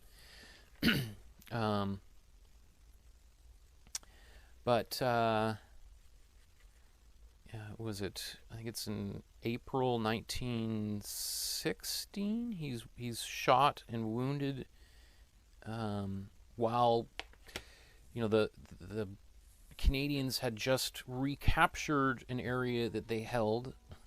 So there was a lot of this going back and forth, and so he was injured and then sent to England to recover. I think he just felt like this war was quite personal. There were people that he was very friendly with who had died, and the Germans that were occupying places that he had stayed and visited, and it's Very interesting. He, I've read his autobiography. There's like, it's one short, maybe 10-page chapter for the entirety of World War One, which is not unusual for soldiers. This war was probably one of the most horrific,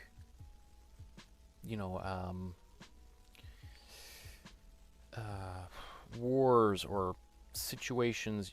It's hard to really imagine, and it's so awful that to even try to imagine it can be overwhelming. I won't go into the details, but that is one of the most powerful things about going to Vimy Ridge and touring the battlefield yourself and seeing the conditions. You can go and tour through some of those tunnels, because again, in order to hide from the enemy, and because there were kites and balloons and early airplanes flying over to try to map out where the trench lines were and where the troops were moving, and so a lot of them, they built these trenches that were underground, and so you'd have thousands and thousands of soldiers sleeping in these like limestone carved trenches in like underground, and rats crawling all over them. The screams of wounded people constantly, because so often soldiers would be left out in the field for days on end because they couldn't get out there to rescue them. So it's just, oops, that's a little bit dark.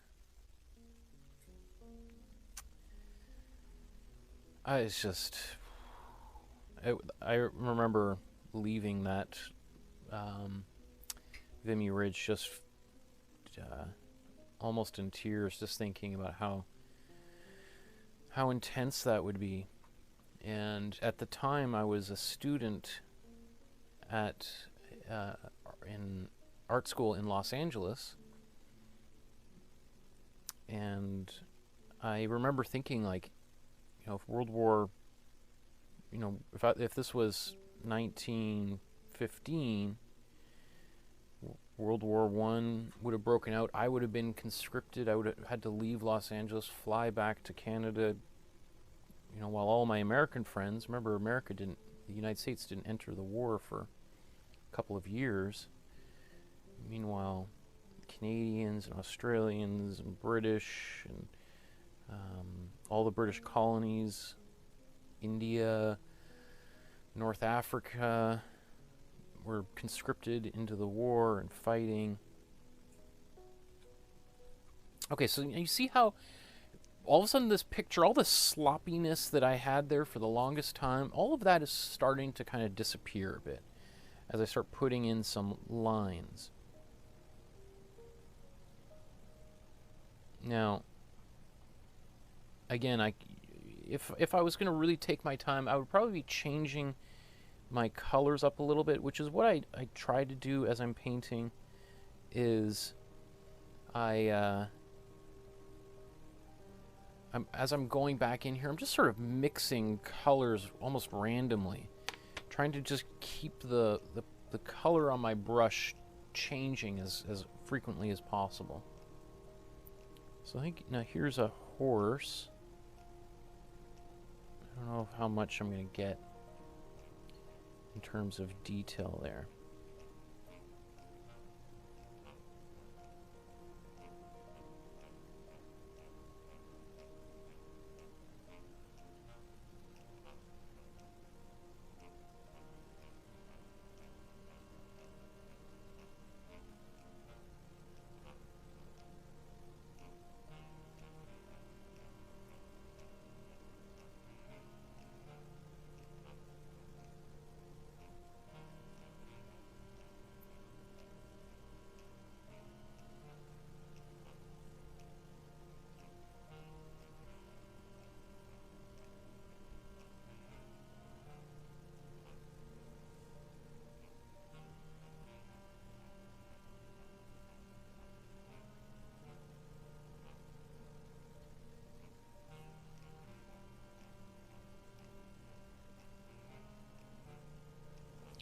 So I'm going to keep going with some of these darker lines, and then I'm going to put more lines over top of some of them and hide some of them.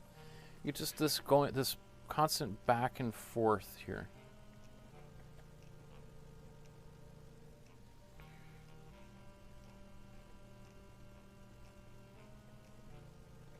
So here's a brown that I'm making. I think I need a little bit more warm yellow.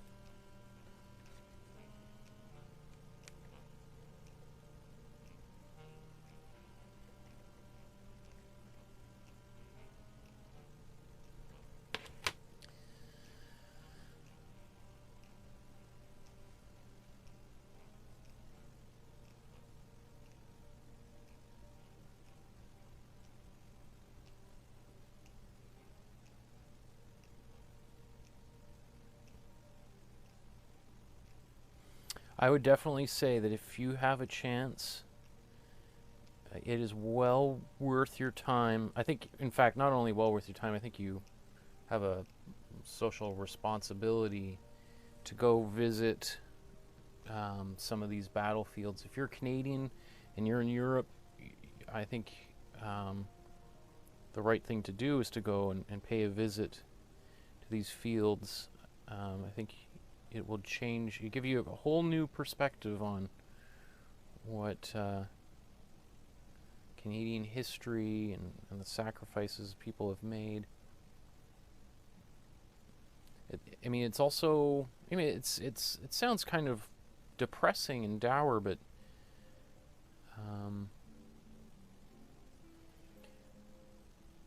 I just, it's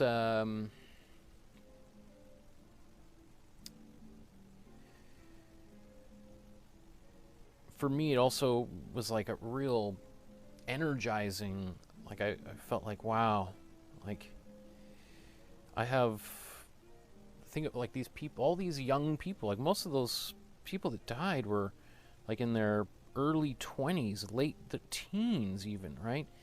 And all of the brilliant minds that who didn't have a chance to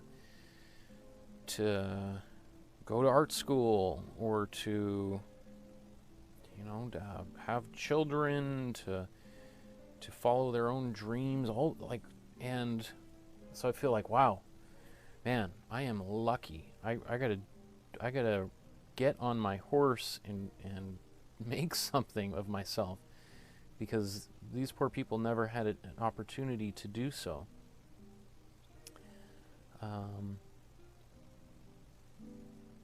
Anyway,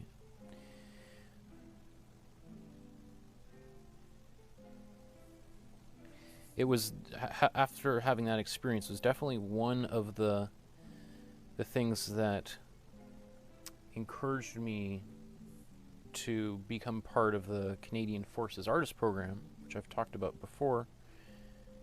Those of you that have, if you've ever gone to my website, you see all the artwork that I made while I was at the North Pole and in the fighter plane and all that kind of stuff with the Royal Canadian Air Force. I've never been in, I'm a civilian, I've never been in the military. I consider myself a pacifist. I like to think that I'm one of the last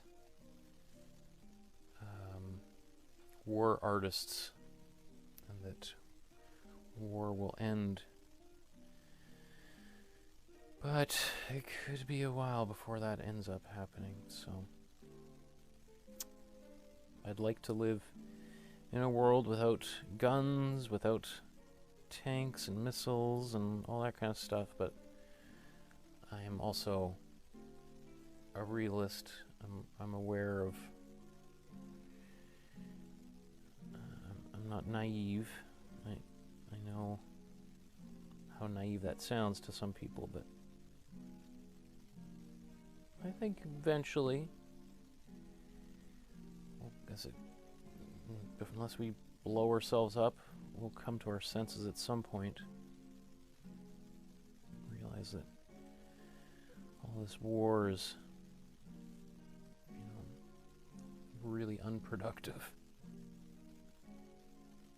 So I'm not really unless you may not be surprised to hear, but I'm not really looking too much at the original painting at this point.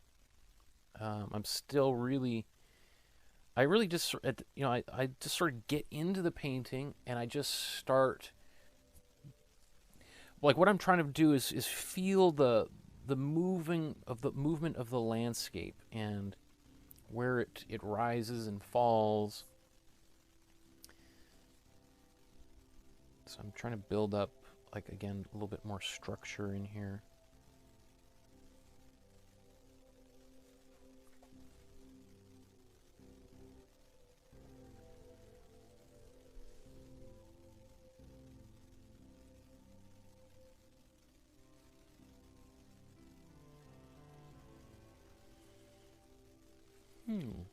Okay. You know, there's the painting is obviously very different than his in many places, but I do feel like I'm kind of in the zone, right? I'm not too far off, which is satisfying. Okay, so I'm going to take some warm red, warm yellow, and just mix a bit of an orange here. Okay, just be a little bit more yellowy.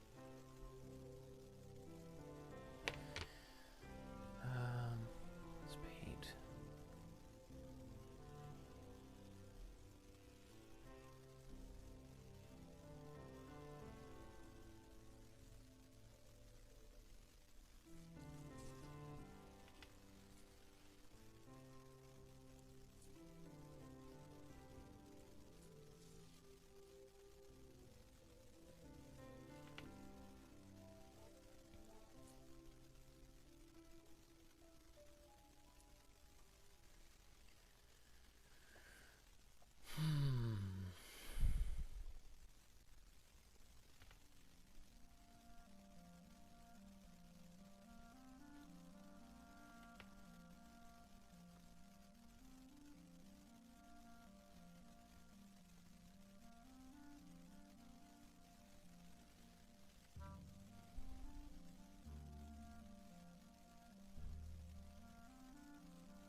Painting over the greens too with some of the red, kind of turns them into browns.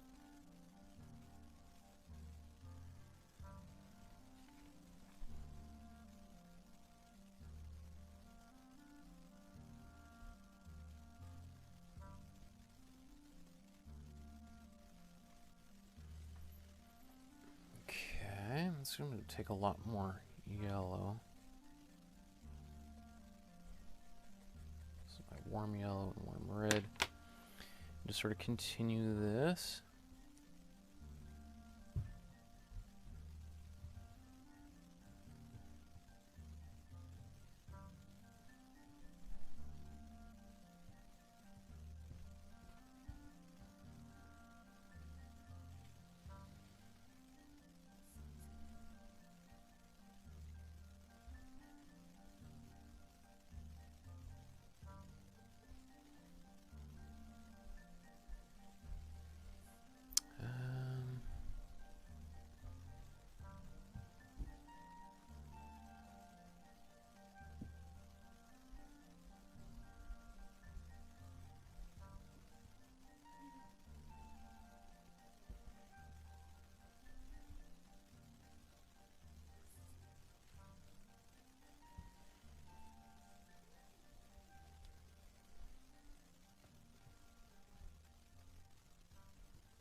Okay.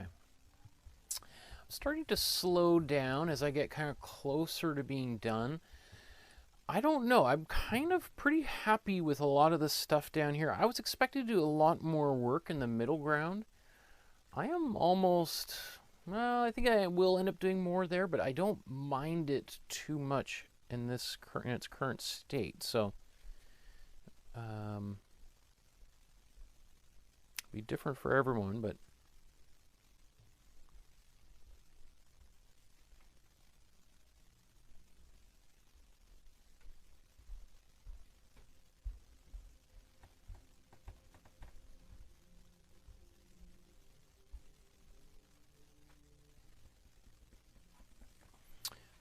I need to get a bit darker here.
That area.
I love this part of the painting process. So this kind of part of painting where I'm just sort of going around fiddling, painting over colors. This is my favorite part.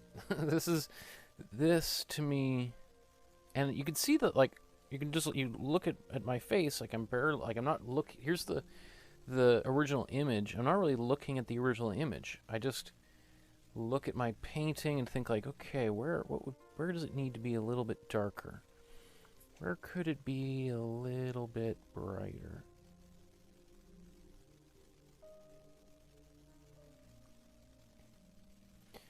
You know, where does it need more, you know, of the color that I have on my brush?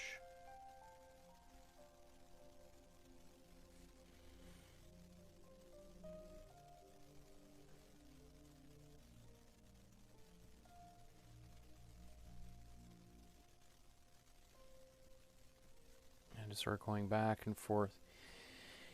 It does, especially when we're dealing with a lot of browns and oranges, the potential for this painting to get quote-unquote muddy is high.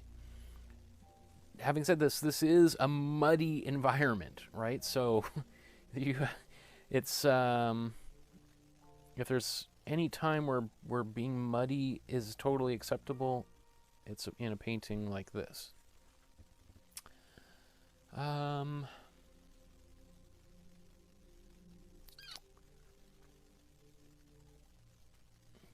Okay.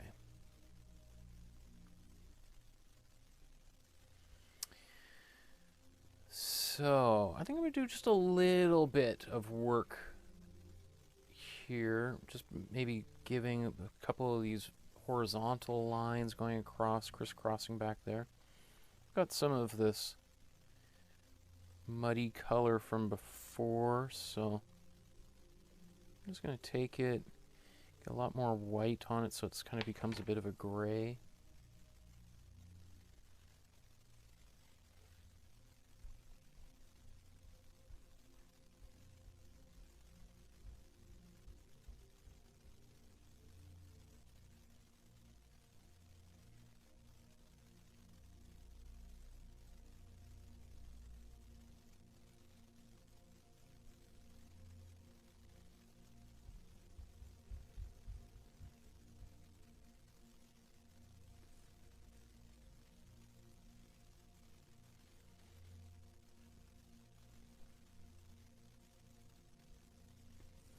Okay, I'm going to continue with these kind of gray, muddy colors in the background. So just some of this warm yellow back there.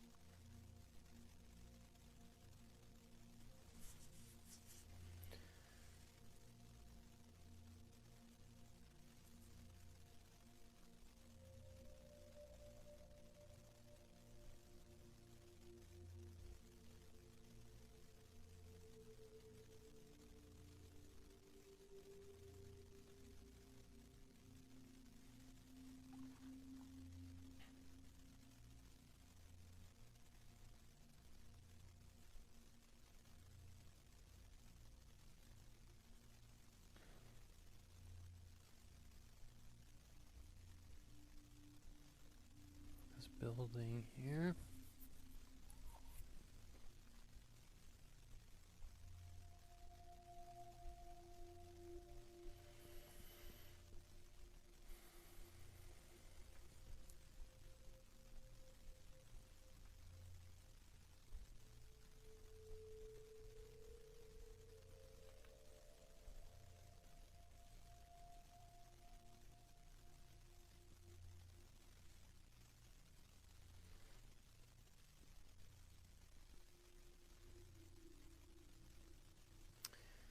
So I'm just taking some cool yellow, just doing a few little dappling of light.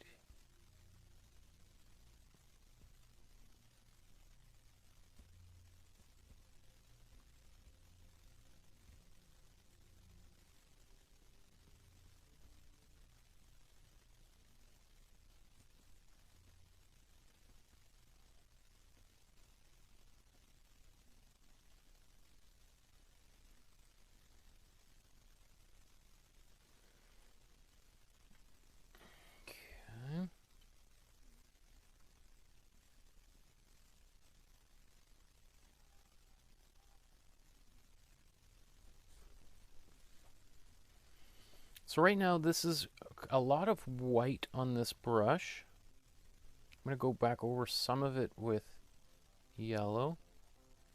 This will dry mostly, it looks pretty bright right now, but when it dries it'll be much less luminous.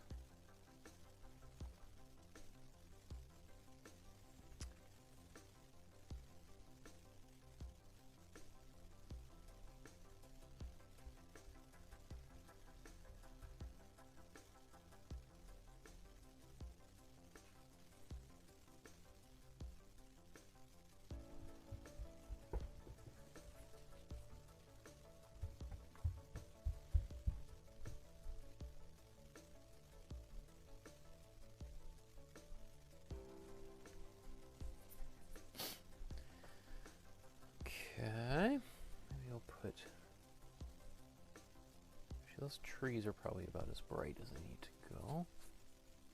Put a bit more.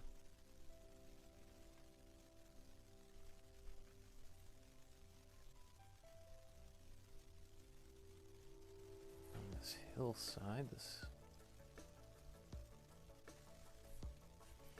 So this is like the same color I'm putting down here, I put up here, but notice how one here, it's like seems super bright. Up here, it just seems to kind of blend in because they're surrounded by so much other yellow to begin with, right? And white. So we come into the sky. Add a little bit more in here.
Okay, I'm going to take a bit of the warm blue and just mix this in here to get a bit of a green.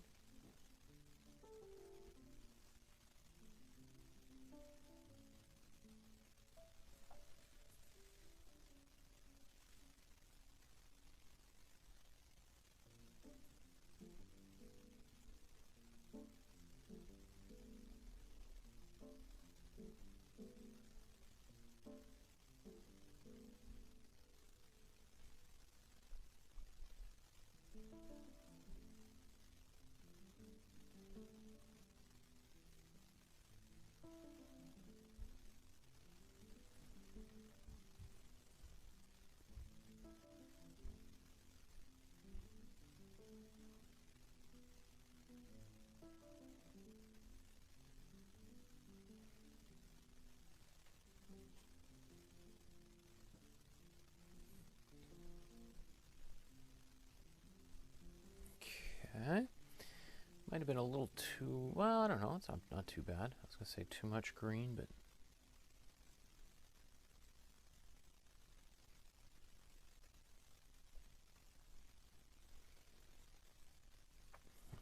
okay. I want a little bit more of a browny, peachy kind of thing going on there. So let's take some warm red, warm yellow, a lot of white.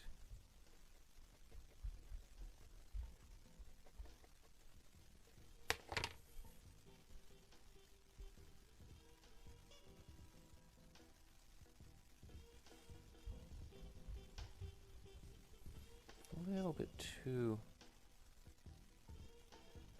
red. Let's make it a little more orangey.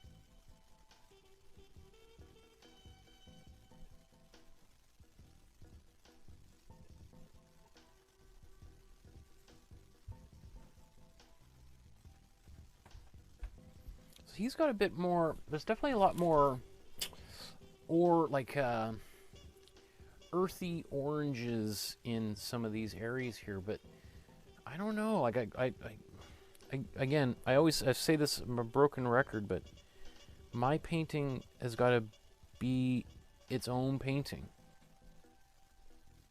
So I just don't know if I want to be putting any more of those colors in there just because of the way I've currently got it constructed. I mean, it's definitely much darker down here. A little bit looser than he's painted it, much more abstract. Because I'm just kind of inventing this stuff up on my own. He was looking at something, even if it was maybe in a different location than where he set this. So he was sort of trying to describe something he saw. I'm not there, so it's hard for me to imagine what it is. So I have to kind of fill things in on my own here. I'm gonna make this pink and white again.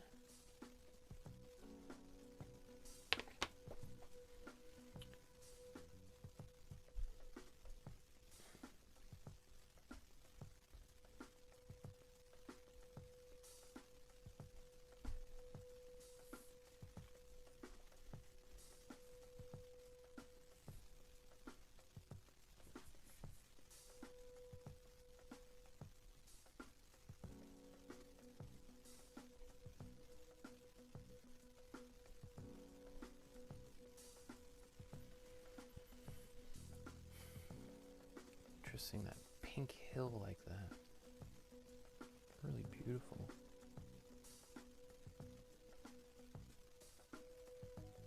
It's funny, when I was looking at this painting originally, I thought the colors were maybe a little bit garish.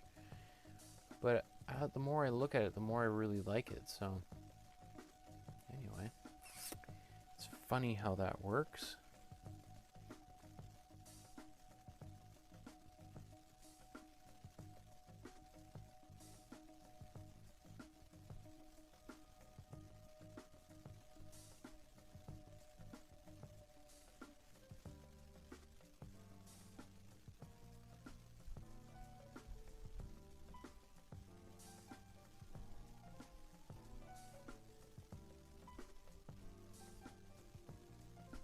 I always like to spread, like if I've got a little bit of pink or something, bring it down here. I notice he's done the same thing too, so it's not like I'm just, inventing the wheel here. But it is kind of, you're just sort of integrating, if you've got a color here, bringing it down here. Like you see, he's got in his own painting the same blue and then just a little spot of it down here. Right? It's just like, pop, little pop. I like that. Speaking of which, I'm going to go back and get a little bit of green on here. Let's get a little bit of white so it's not so intense.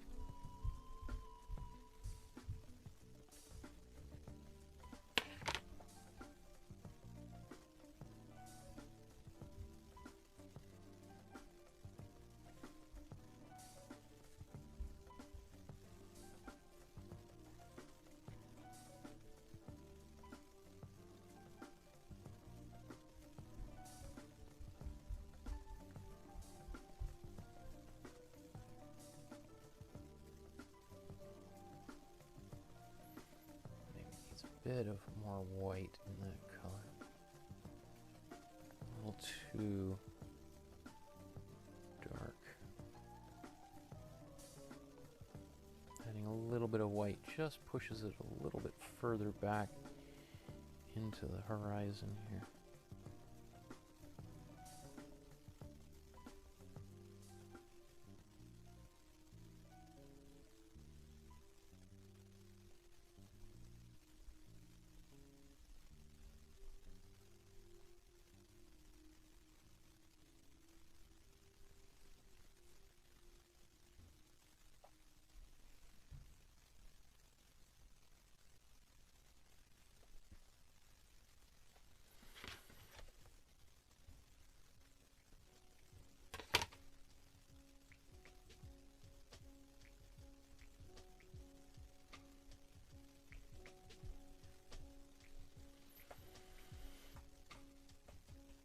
Okay, do I want to do any more? I guess I'm thinking to myself. This area got kind of muddy as I was painting it. I was thinking about coming back to that. Let me see. That's some warm yellow and red. I think I'm just going to add a little bit more of warm red, yellow and red throughout. It needs to be a lot more yellowy.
So I've pretty much, I'm not even going to bother trying to get these horses and things that were in there.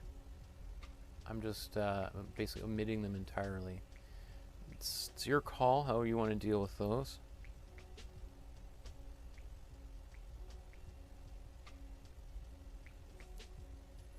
I just don't think my painting personally needs it, but your painting may be asking you for different things.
Oh my goodness.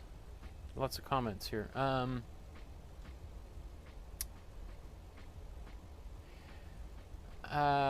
Irene says, going to continue tomorrow, finding this a little challenging right now and not getting the results I would like. Have a good night. Joshua says, okay, I'm done with the Velasquez study and I want to start the A.Y. Jackson study. The painting that Mr. Markowsky is doing looks wonderful and love the color, so I'm looking forward to this painting. The clouds kind of remind me of Vincent van Gogh. Yeah, I mean, I'm a huge Van Gogh fan, so I find Van Gogh comes out of everything I do a little bit because I've just been observing his work for so long. Definitely not as Van Gogh-ish in the original painting, but I mean, it doesn't bother me. I could see some people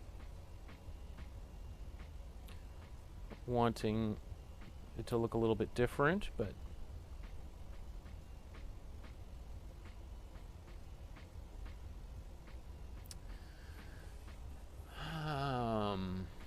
okay. I don't know, I think I could walk away right now. I think think I'm going to add a little bit of, so I painted all these things white. I'm painting them a little bit of this warm yellow right over top. Should make them bright, despite there not being yellow, but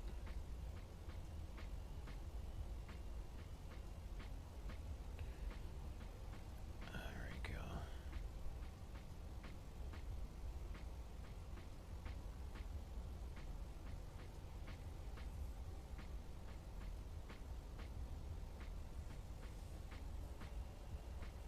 That I feel is helpful.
This up here.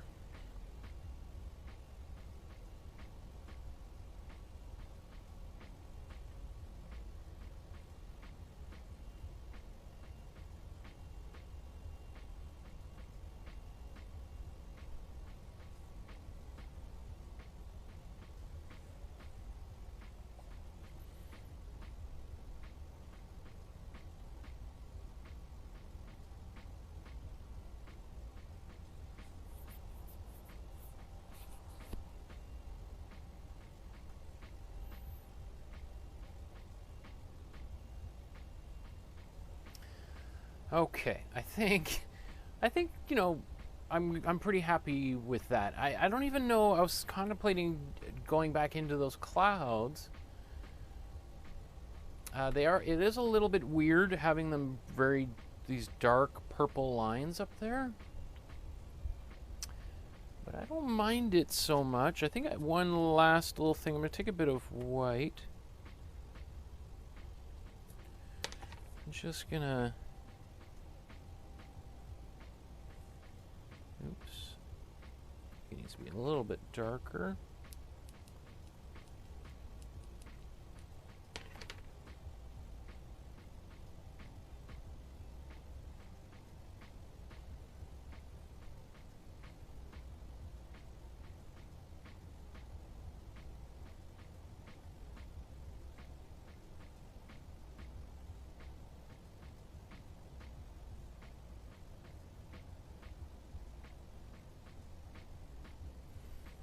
Even though this line isn't in his painting, I like it in mine. So I'm going in there.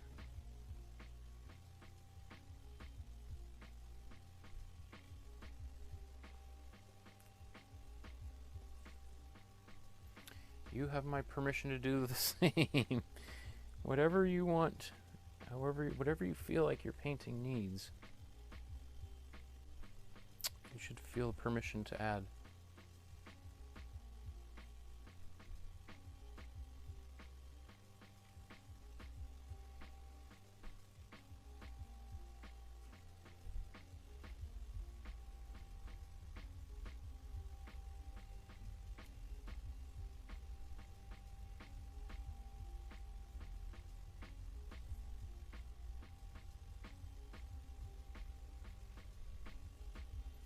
Actually, just last little bit here, I'm just using pure ultramarine blue.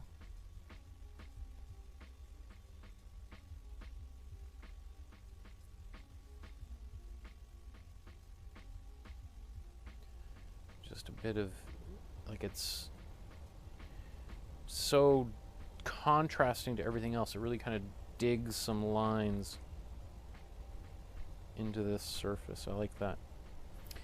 Okay. I feel like I can walk away from this and feel pretty happy. So, different. This is not the way I was expecting today's painting to go, but I'm happy with where we ended up. So, let's put our names on here. I almost am never right side up. It's the chances that this happens all the time has got to be astronomically low.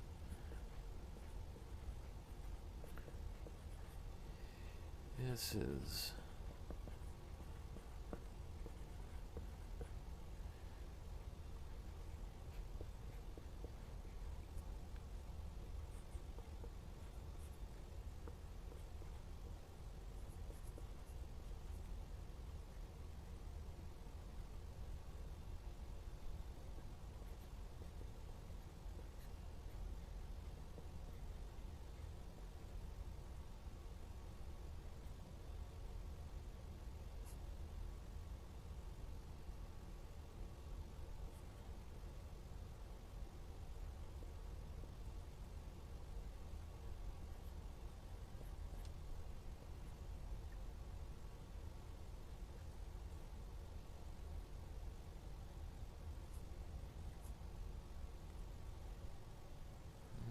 okay.